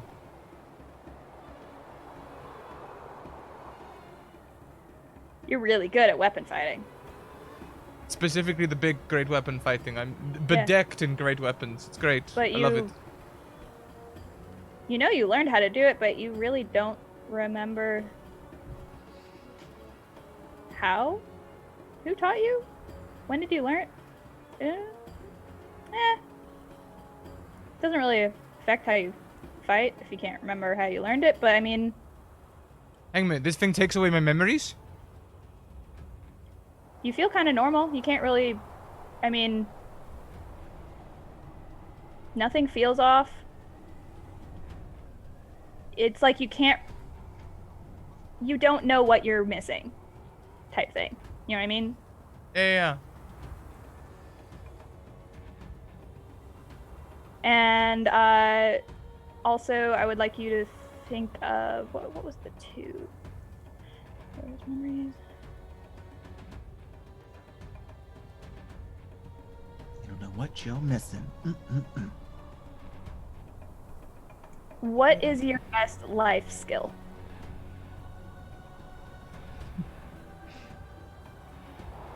I see everything. So you're very perceptive. Yes. Don't know what trained you to be very perceptive, because you can't remember it now. But maybe you've always been just really perceptive. Whatever. Oh my goodness. You don't feel any worse. Nothing feels wrong. Just kind of confused for a second, and you're like, whatever. Thank you for your donations. Bing. Can I donate again?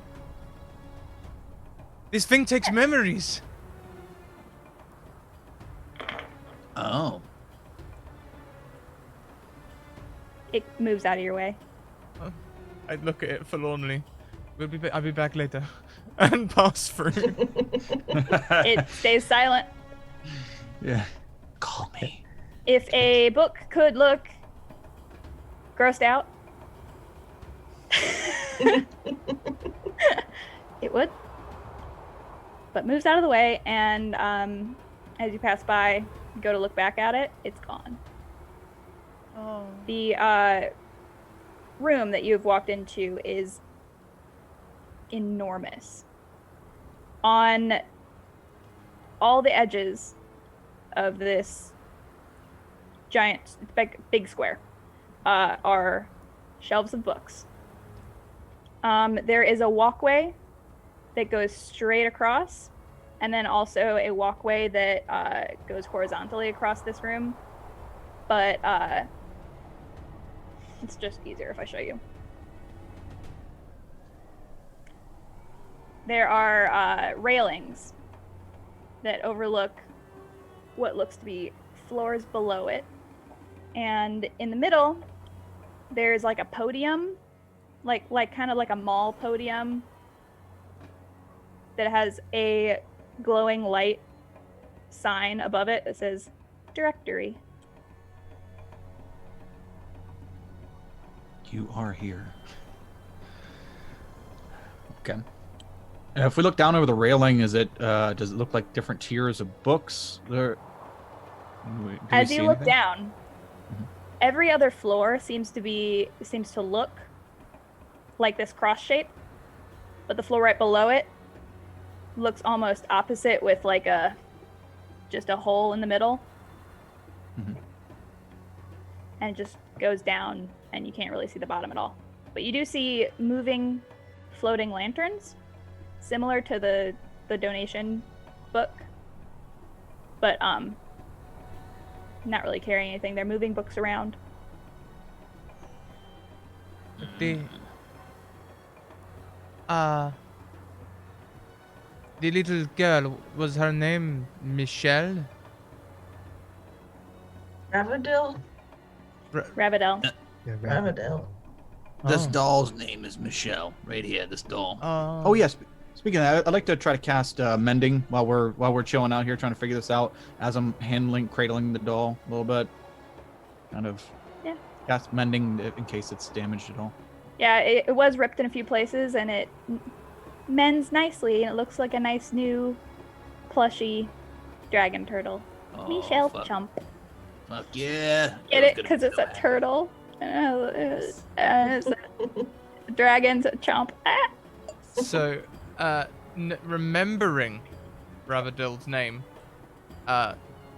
someone's gonna lean over the edge and shout into the wide space, Ravadil!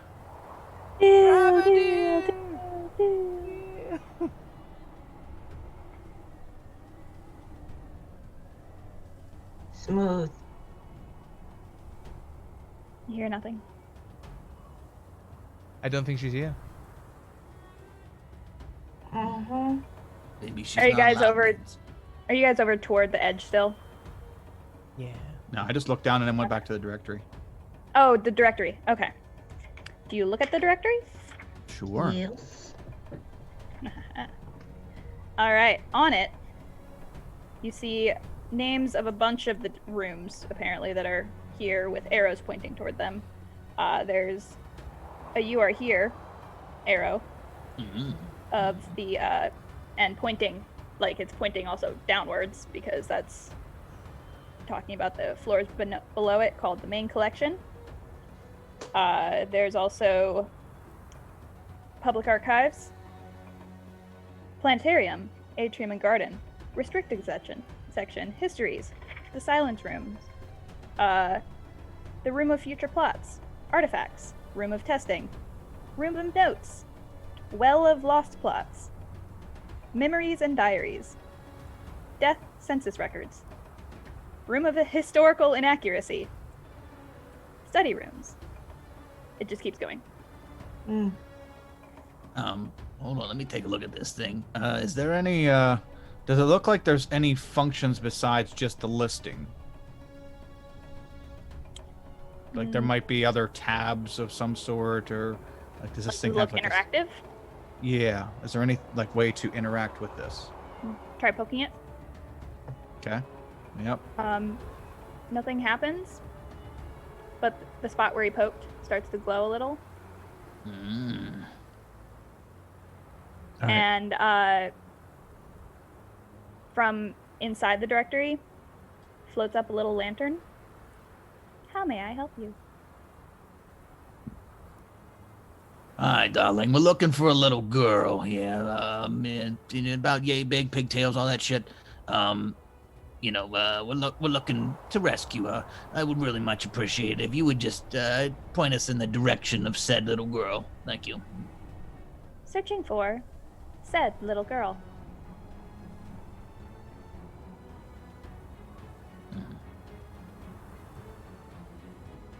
Book not found. Would you like to refine your search results? No. What kind of book would the little dragon girl be interested in? Search for the baby dragon and the lemonade balloon. It's a Searching for children's favorite. Baby made dragon and the lemonade balloon.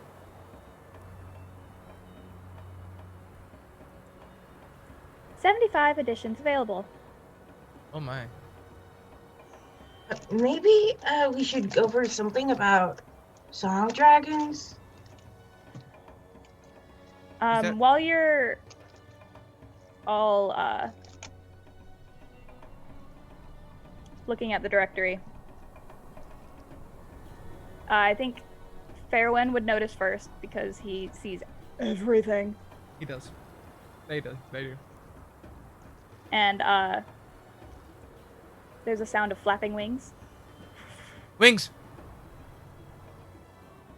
And you look behind you and land where the railing looking over the other floors is, lands a very strange looking bird. It has 4 wings. Looks kind of like a raven with decorations in its tail, but its face looks like it's wearing a plague doctor mask. And everyone except for Fairwind, you hear a squawk. But Fairwind goes, you can hear it speaking to you in Celestial. Hello.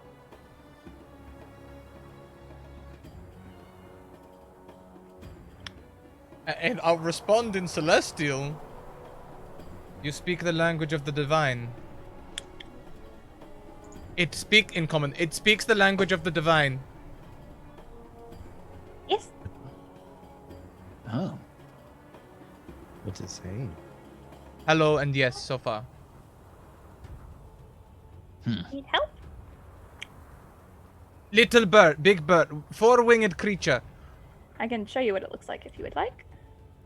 Because it's real cool looking. Yeah. Is it I big think and yellow? What? Carl said big bird and I immediately thought Sesame Street. Oh, I don't know why I did that. Oops. 2 of them. What the heck? I think Calvin's bird would love that mask. I don't know how to, like, show you guys this. But There you go. bam. But yeah, it's like tail is all decorated. Oh.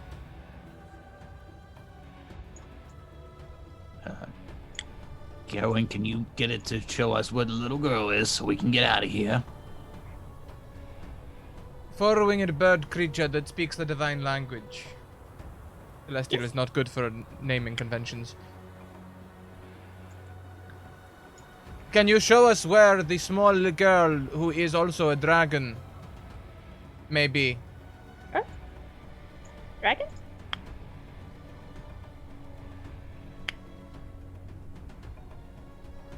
Yes. Please follow. Okay, it says yes, please follow. It swoops over to like a spiral staircase and flaps there for a moment. Follow. It is flapping, saying follow. I probably don't need to describe its actions, just its words. I realize this. I like the narrative, though. It's beautiful. You have a lovely I voice. guess Please we'll stay out go. of the shadows. Oh, but I like okay.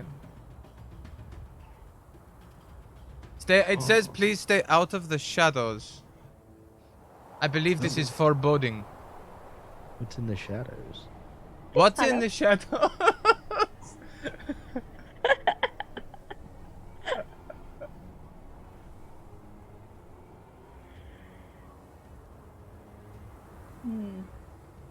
Trying to. I'm telling Gary to float up above me so that the torchlight kind of shines out so I can see Death? away from me. Death? Did you say Yes. death? It says death. Death is in the shadows. Please follow. Yeah, kind of regretting signing that NDA. I told you. I gave you fair warning. I'm going to light up my halberd, but it doesn't look like a normal light cantrip. It looks kind of divine. Hmm. And it's not just like the blade either, the whole thing just It flaps and like starts swooping down the spiral stairs and like hovers in front of one of the doors leading off of it. Gonna take out my pickaxe or battle axe. It would be a battle axe. By the way, the spiral staircases are pretty darn big as well, along with all of the doors. They're like 10-foot doors at least. But they are closed and it's flapping. Just kind of waiting. as we are walking, I'm just gonna pop one of those.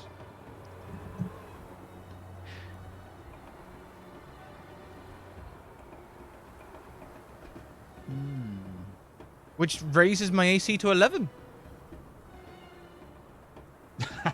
So beefy with that 11 AC. The whole way up. Gundar's just walking with Brock in front Please of him. open. I'll kick the door down. Roll to kick.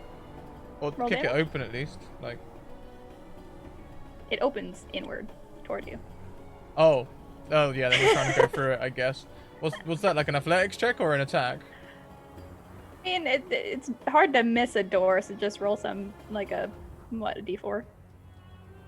I mean, yeah, okay, cool. D something. It's a big beefy door. I don't know how much you're gonna do. Yeah. Plus strength would make that a 3. Yeah. It moves a bit. Just boom, boom, boom. Sorry. It's- I can do the. Oh, this is a pull door. Please pull. Do not attack our doors. It's pretty direct. Pretty direct with his approach. Sure. You easily pull open the door. Can I get someone actually? Yeah, roll me a D.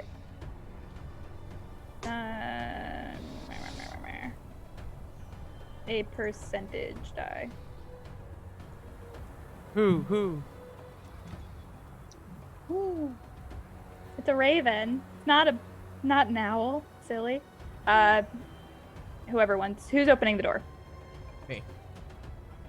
Oh my goodness. Hang on. Oh, no. Let's roll one more d10 and see if I get another 6, just for funsies. Oh. So close. All right. You open the door, and knowing that you felt like you guys fell down here, and you were in the ground when you fell. Logically, you feel like you would be under the ground. As you go into this room, is there any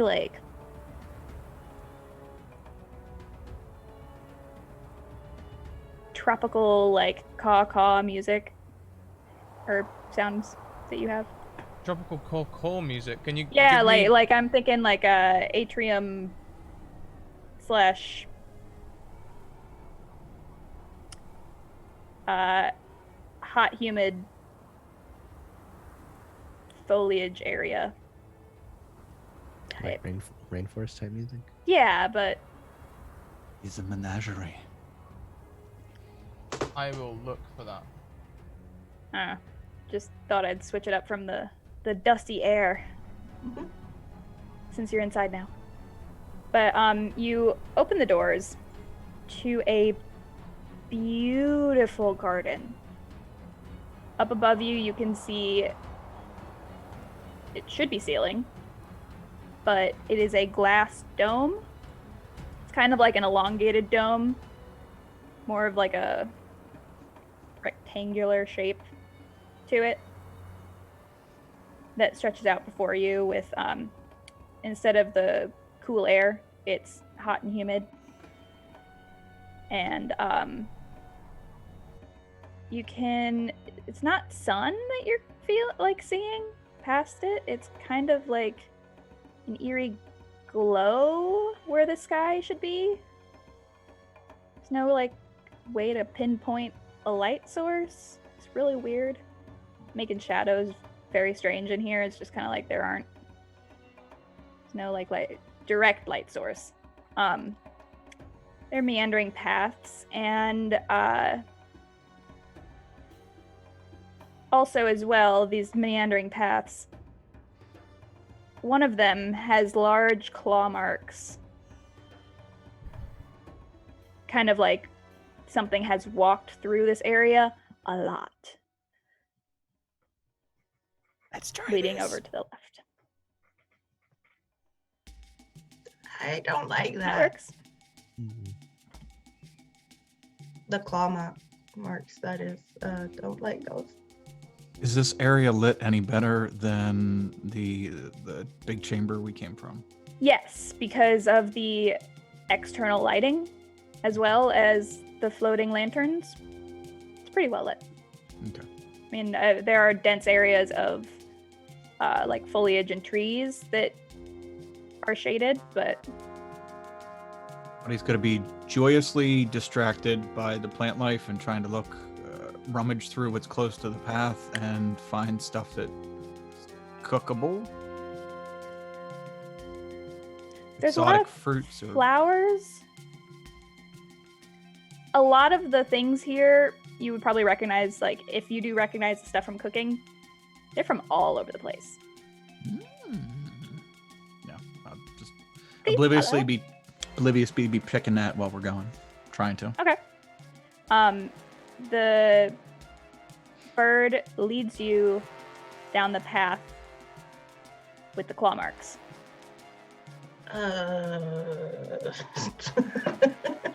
Alex. Ready? Great Getting sword. towards that? I think we're heading toward wherever those claw marks are. So good. Would you like me to inform the mistress?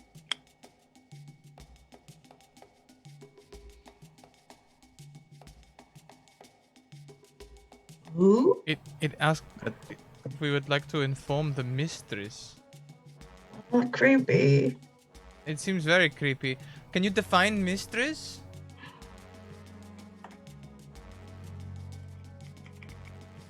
That sounds like you're gonna get a very technical answer. I mean, I don't want like dictionary definitions. I mean, A in this. woman in position of authority or control.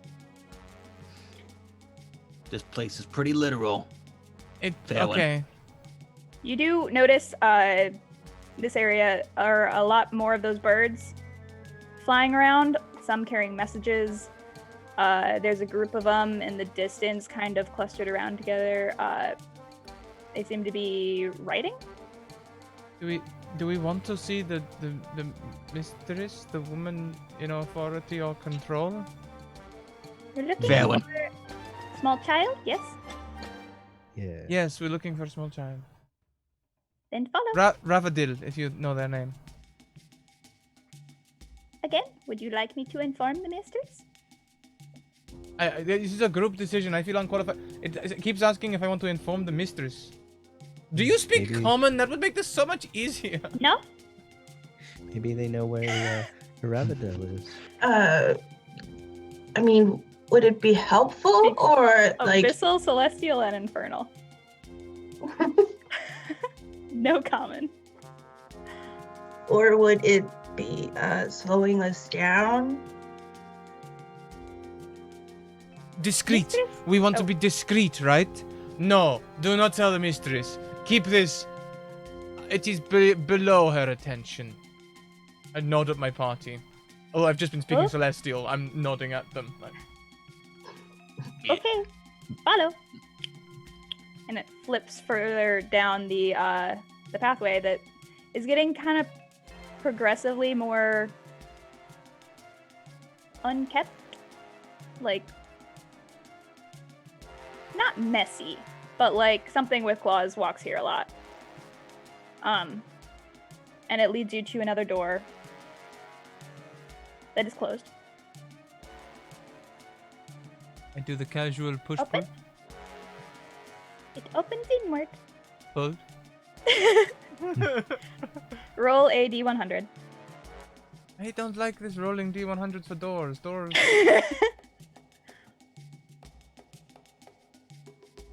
86.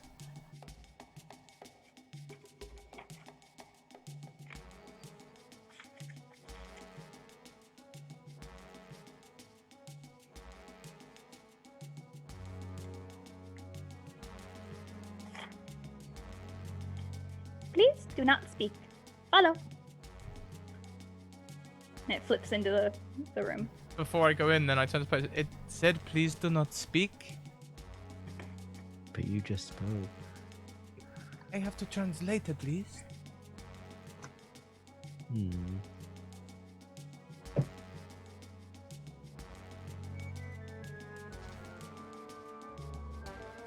As you walk in, the claw marks that had been leading through this door vanish. And this is it's a long hallway leading to another door. But on one side there's a railing overlooking a room with desks, lanterns, a lot more birds seeming to like scribble and move notes around and flip back and forth through the windows. There are windows in this room as well. Just look like going about their daily business, and the bird that you've been following flies to the other door at the end. Not saying anything.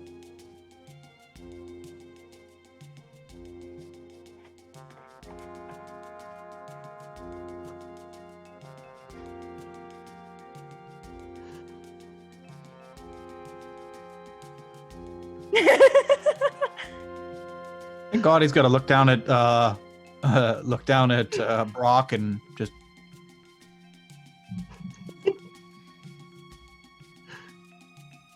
The bird will motion to the door.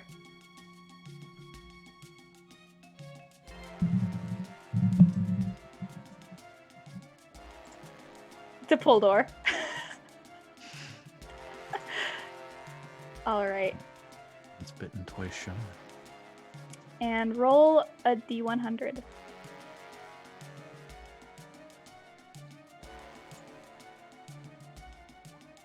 We put the person with the lowest AC to open all these doors.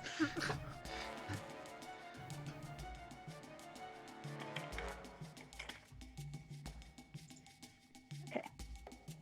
You open the door into a kind of what looks to be like a big room of like comfy stuff and like relax, like chairs, like a reading room.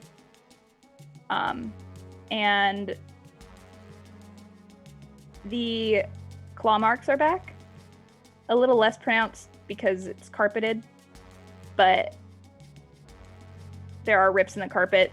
You can tell like something moves around here a lot. They aren't specifically in one direction, but they're kind of just around. A few ripped pillows. And in the distance is a archway. This room, though, is getting progressively darker. Like, I mean, like it's from where you were. There aren't any external windows. And only a few lamps and floating candles around. If I took a close look at, you said there was torn cushions and stuff. If I took a close look at that, could I discern if it was the tears were the size from these birds or much larger? Much larger. Okay.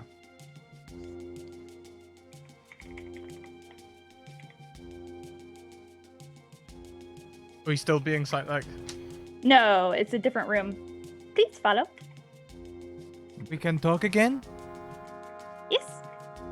We can talk again! Oh, that was painful. Oh my.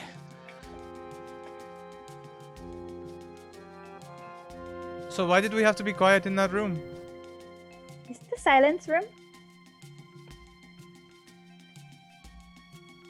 Doesn't sound very exciting. Right, Gary? Oh, you cute little fucker. You. Just a permanent smile, no mouth, but just a permanent, like, drawn-on smile on a Yep, googly eyes Marshmallow. that yeah look either way. marshmallowy substance made of a marshmallowy substance. Yep. In the distance, that archway leading to a room beyond is a lot darker. And I guess with your perception, Farrowyn, you can hear now a distant growling. I hear growling. Maybe snuffling. Is it in the distance? Or is it right here? It is in the distance, I believe. It is in the distance, I believe, yes. Maybe it's Rabbitdale? Oh, I don't know. We could find out. This isn't the silence room, right? Bird thing. No, that was over there. Oh shit. As soon as you yell at echoes, the growling stops. I wish I had a deeper voice. Who is there? It echoes very loudly back through the room. Well, is it speaking common? Yes. Oh, thank goodness. The voice is deep in a like a very smooth way. It's like a feminine voice. Very deep and intimidating. And the low growl starts again. Why are you here? We're looking for a girl. Discreetly. She does not have to yell. She does not what? The bird says, she does not have to yell. The mistress can hear you. We thought you weren't taking us to the mistress. You wanted little girl. I found little girl. Is the mistress the little girl? No. Where is the little girl? Maybe, hey, Mistress? We're looking for, Rabbitdale. The child. Yes, that is what we were told she was. She is mine now. Be gone.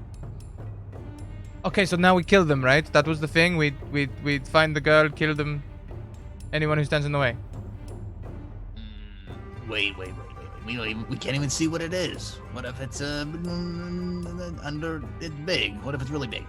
We gotta try to talk it down off the ledge. Who can talk people off the ledge? Gundar? You talk to lots of people. Kind of. Sure. Yeah. One of you or your posse. Can one of you, Yeah. There you go. You know what? I'll have Brock talk to them too. No, good. Thank you. I guess Gunnar could just try and walk as as far as he can and get towards the mistress.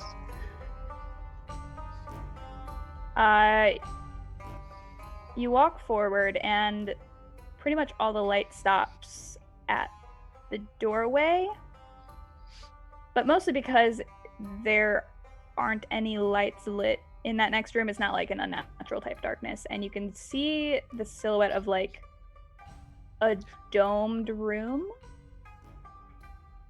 and with some very tall columns decorating the edges. You can see the outline of multiple blankets and carpets kind of layered over each other the further in it goes. Plush pillows and a kind of undefined shape of a very large creature sitting in the middle. You can't see its face, but you can tell it's looking at you. I'd like to tell Gary to follow Gundar as soon as I see that when Gundar walks in the room, it's pitch black. Can I tell Gary to just stick with him? Yep, Gary follows. Okay, because he has the torch on his back. The raven flaps over and flaps in front of Gary. No light in this room. Gary, come on back, darling. Come on. Oh. Apparently the birds. You didn't. Only Fairwind understood. Oh, yeah, that's right. That's right. Wait, no, I thought this one spoke common. Oh no, it's Nope. the mistress that speaks common. Gotcha. Okay. They say no light. I don't like that. Mm. Can I just ping Eyes of the Grave quickly? Yep. There is no. You can't see any undead in the area. Mental note, check. Yeah.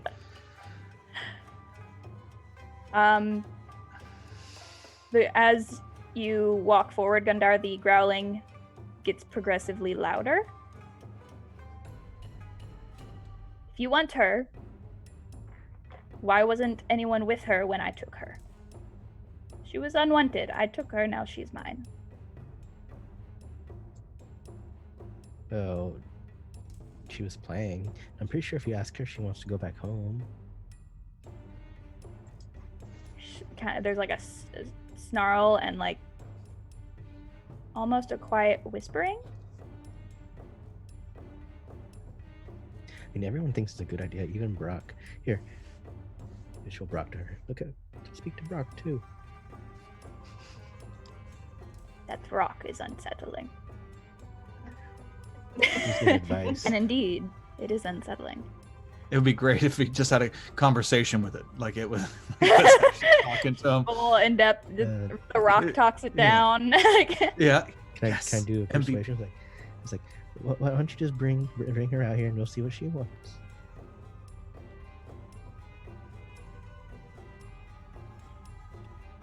There's more quiet whispering and a deep sigh / growl.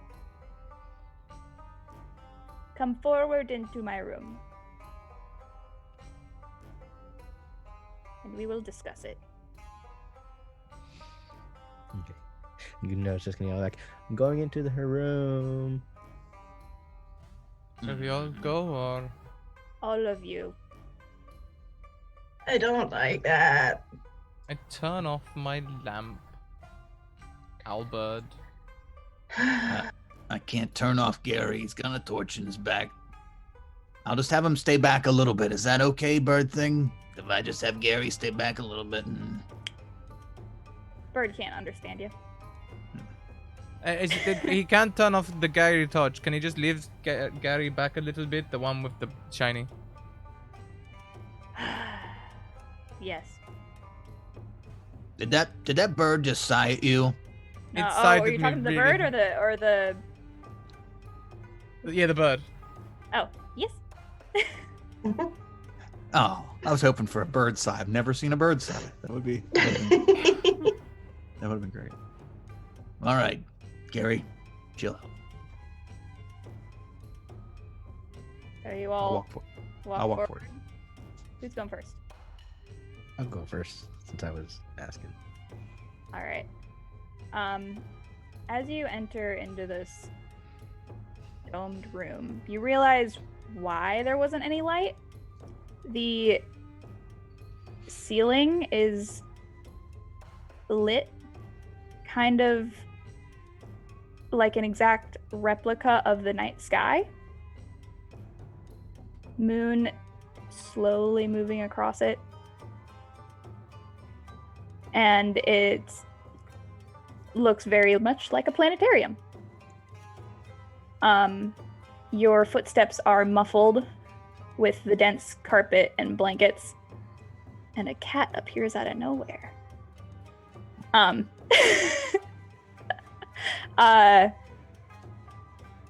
It takes a moment for your eyes to adjust with the low light, but there's enough light from the ceiling to now make out the creature in the center of the room. It is a very, very large,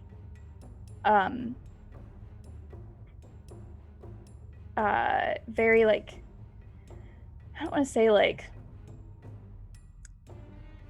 malnourished, but like doesn't look in tip-top physical shape. A creature with the head of a woman, long dark black hair, and the body of a lion, perched on a small pedestal with plush fabric all over it.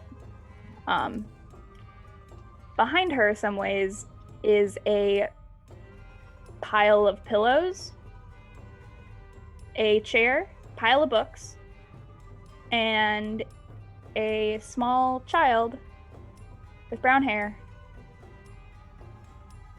flipping through a book. And the Sphinx looks at you with piercing eyes. She, underneath her eyes, she's very sunken, like bags, and doesn't look great, and looks real pissed off. Oh Miss- boy.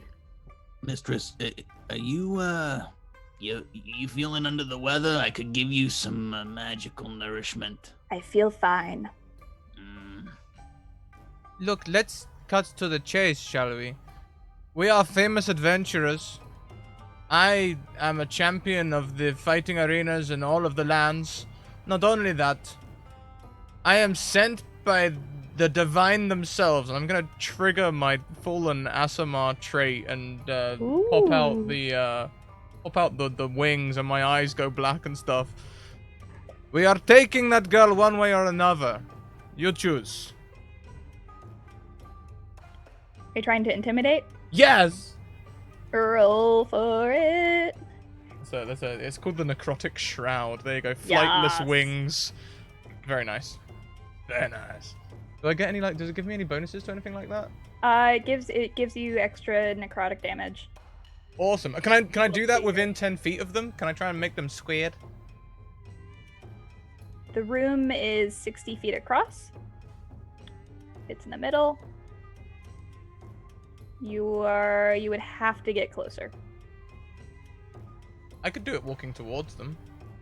Could I Yeah, have a scene go here? for it. Yeah. So that is a DC 14 charisma saving throw. This is the character that I've had to change spellcasting ability on more than any other. And then intimidation, and it comes in. Eh. The knights who say nee.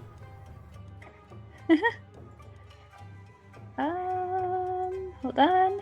Where did my? Wow. Oh, he's That doing is that. what a Beg your pardon?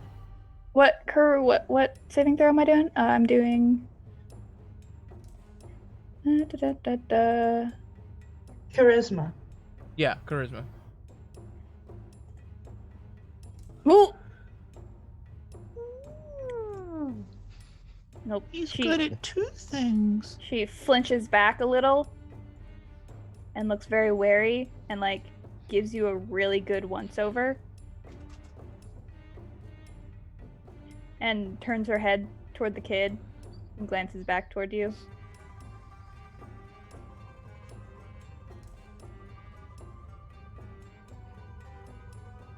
She was unsafe where she was. I don't care.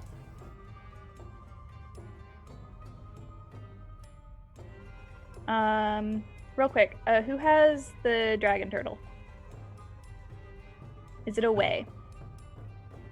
No, I mean it's on me. It's like strapped to my like a fishing vest, a large fishing vest. So it's kind of strapped onto the front of that.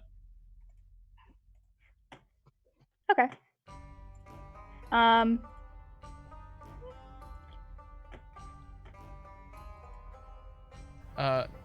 She Torn Pixie. turns. Oh wait, what? Torn Pixie has gifted an advantage to Wild Engineer. Bloop, bloop. The Sphinx looks back toward Ravidel. They are here to take you. I do not want them to. And Ravidel kind of looks up at her. It's like, I don't know them. Who? Your mom, Lady Veer, sent us. Rivet? Rivet sent you? Yeah. The confidence. Yeah. Rivet? Rivet? Mm-hmm. Well, I haven't met you before.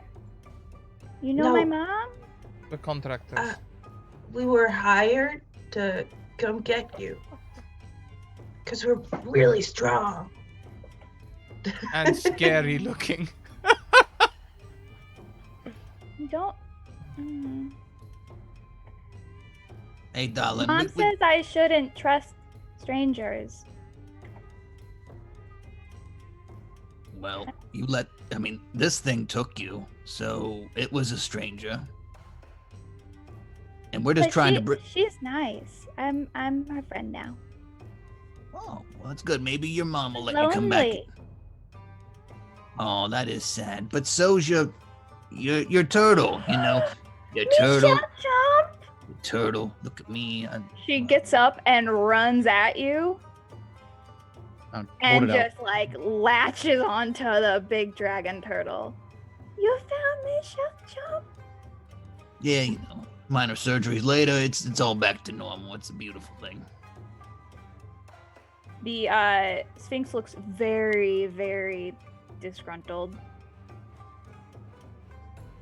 But like, in a way, it's like I'm pissy, but the kid's also really cute, and I don't want to. Now she's next to you guys, and I can't. Don't want to hurt the kid. Looks very pissed off. It's not the way I wanted today to go. Mistress, if you're needing companionship, there's lots of websites. There's also, I could leave Gary here for you for a bit. He's a great conversationalist. He's over there. Gundar Gary. probably has five. Yeah, the floating blob of loveliness back there. Gundar's probably got 5 or 6 friends with him. He could leave you, one maybe. His the friends same. are unsettling. Hmm. I would like I mean- those to leave. There's nothing saying she can't come back. The Sphinx kind of looks conflicted for a moment. And like sighs a little. And Ravidel turns back. I can try to come back, but I don't really know how I got here. And I can ask my mom if she can bring me back. She's really cool. She can do that. Is that okay?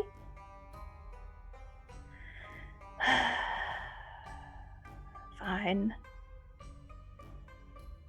But I will be watching. Nothing. Make sure nothing happens to her. Okay. The full weight of her like piercing eyes just like Get swallowed by my sunken darkness. yeah. right? Yeah. Her lonely sulking darkness. It's Yeah. having like a severe emo moment over there, and we're all Oh trying to yeah, very much so. Stretch so it out. scary, and we're like, Yeah. Yep. yeah. It's like, Gandalf thaumaturgy moment, just angry purrs. Oh. I'm more So- scared of Fairwind now. You did donate to my library. You cannot be all bad. I drop the necrotic shroud. You can take more of my memories. Don't know why you would want them taken, but possibly. I turn to my party. Though you cannot leave with anything. That's fine. Except the things I bought, of course. If you leave with anything from my library, I will know. Okay. And I will hunt you down You can try. and take it off your dead body. Again, you can try. I may stay here. Oh, Though I'm not a fan of you, I will not object. You probably have a lot to donate, don't you? Little bit. That's pretty scary shit you just did. You want Brock to keep you company while you stay? The rock has to leave. I do not like its eyes. But he's very wise. No. I'll start unpacking all the plants stuff that I took out of the one room. You get a Sitting very down. judgy stare. Yeah, sitting down on the floor and staring up at her, waiting for her to interject and say, "You can take those." All of it. After you do that, she'll lean down and sniff you. You may leave. Just making sure you didn't take anything else. Did I do? Okay. Walk through that door and it will get you near the city. I'll wait. I'll go last with the child.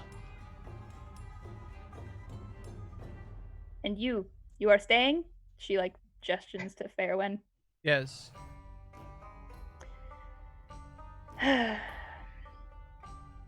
Follow the bird. I'll wait for my friends to leave. Friends, it has been fun. I will find you when we are done here. Yeah, have You fun remember them. forgetting. Do you have a business card or something we can take to the child's mother? She will know me. Perhaps a library card? Oh, so you know the mom. You can get one at the at the directory. But I will have one of the birds bring you one anyway. Is it personalized? Can we use it to come back? Or... She doesn't really say anything, but a few moments later, a different bird flaps over and drops a pile of them in front of you. All it says is the Eternal Library. Mm. Nothing else. Not very catchy. No wonder there's nobody in here. Jeez. I put one in one of my pockets. As you guys walk toward the door, Ravidel run over to the Sphinx, and give it a really big hug. Bye, kitty. Really small kid, hugging a giant paw. Bye. I'll be back. And she runs back to you guys.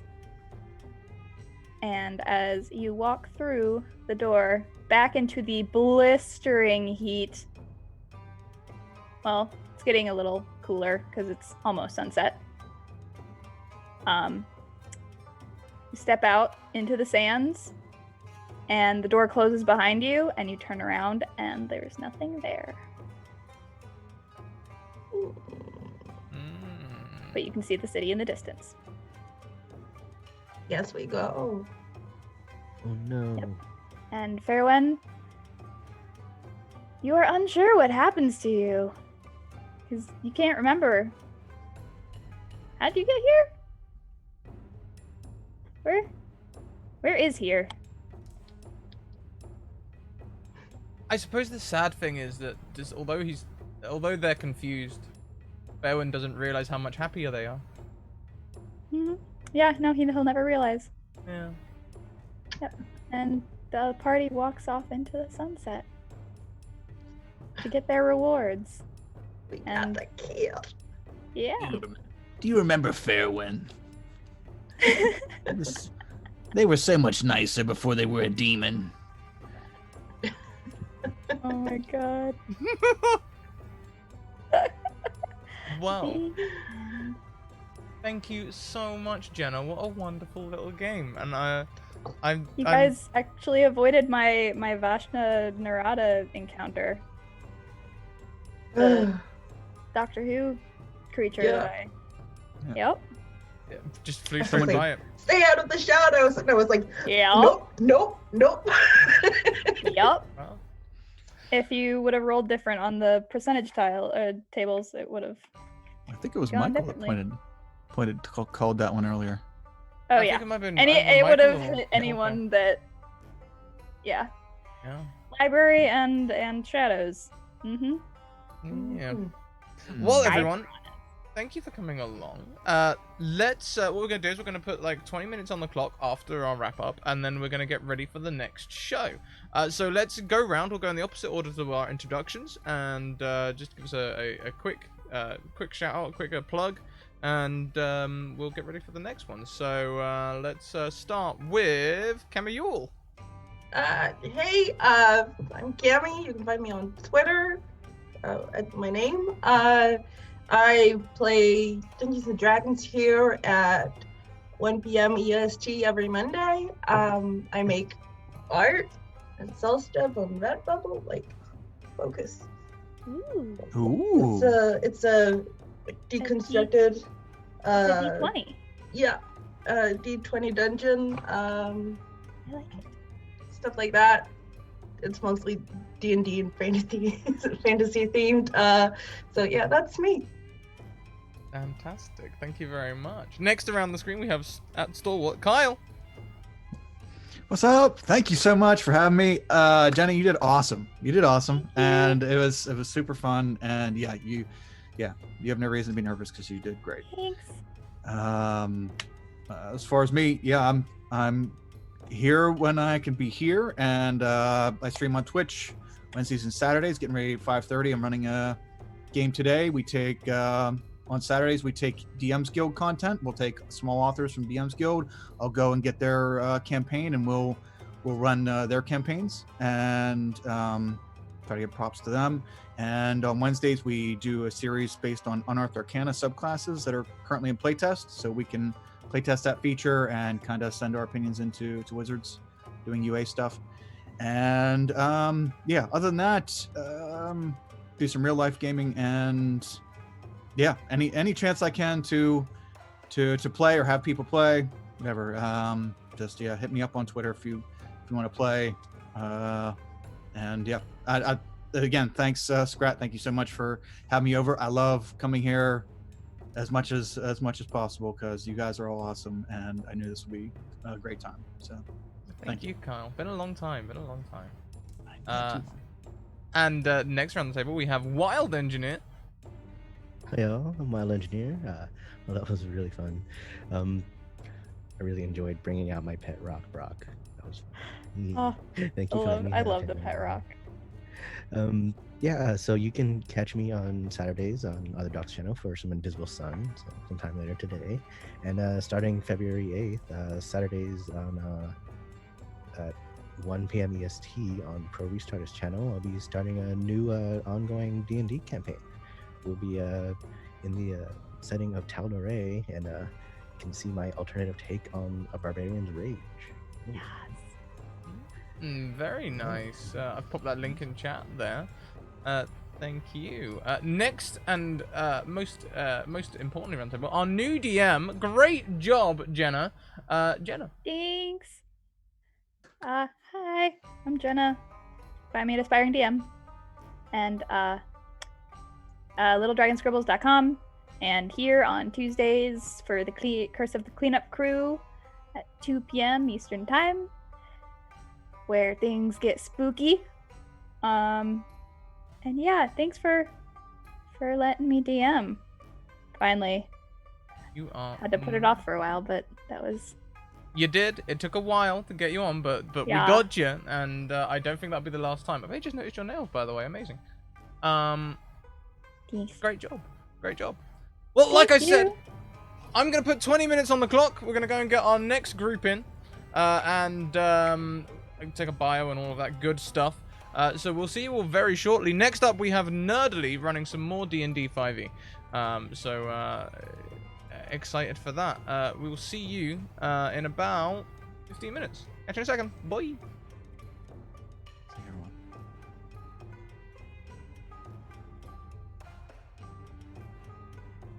And y'all are muted. Great job, everyone.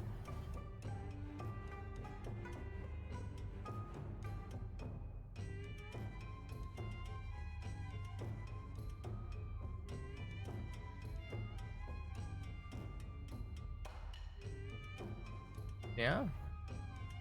That it was fantastic.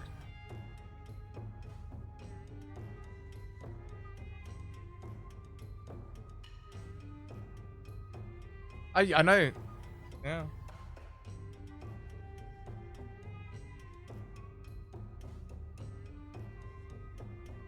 Yeah. Like, it's one of them multi-classes. Oh, my mic's still hot? Hey everyone, sorry.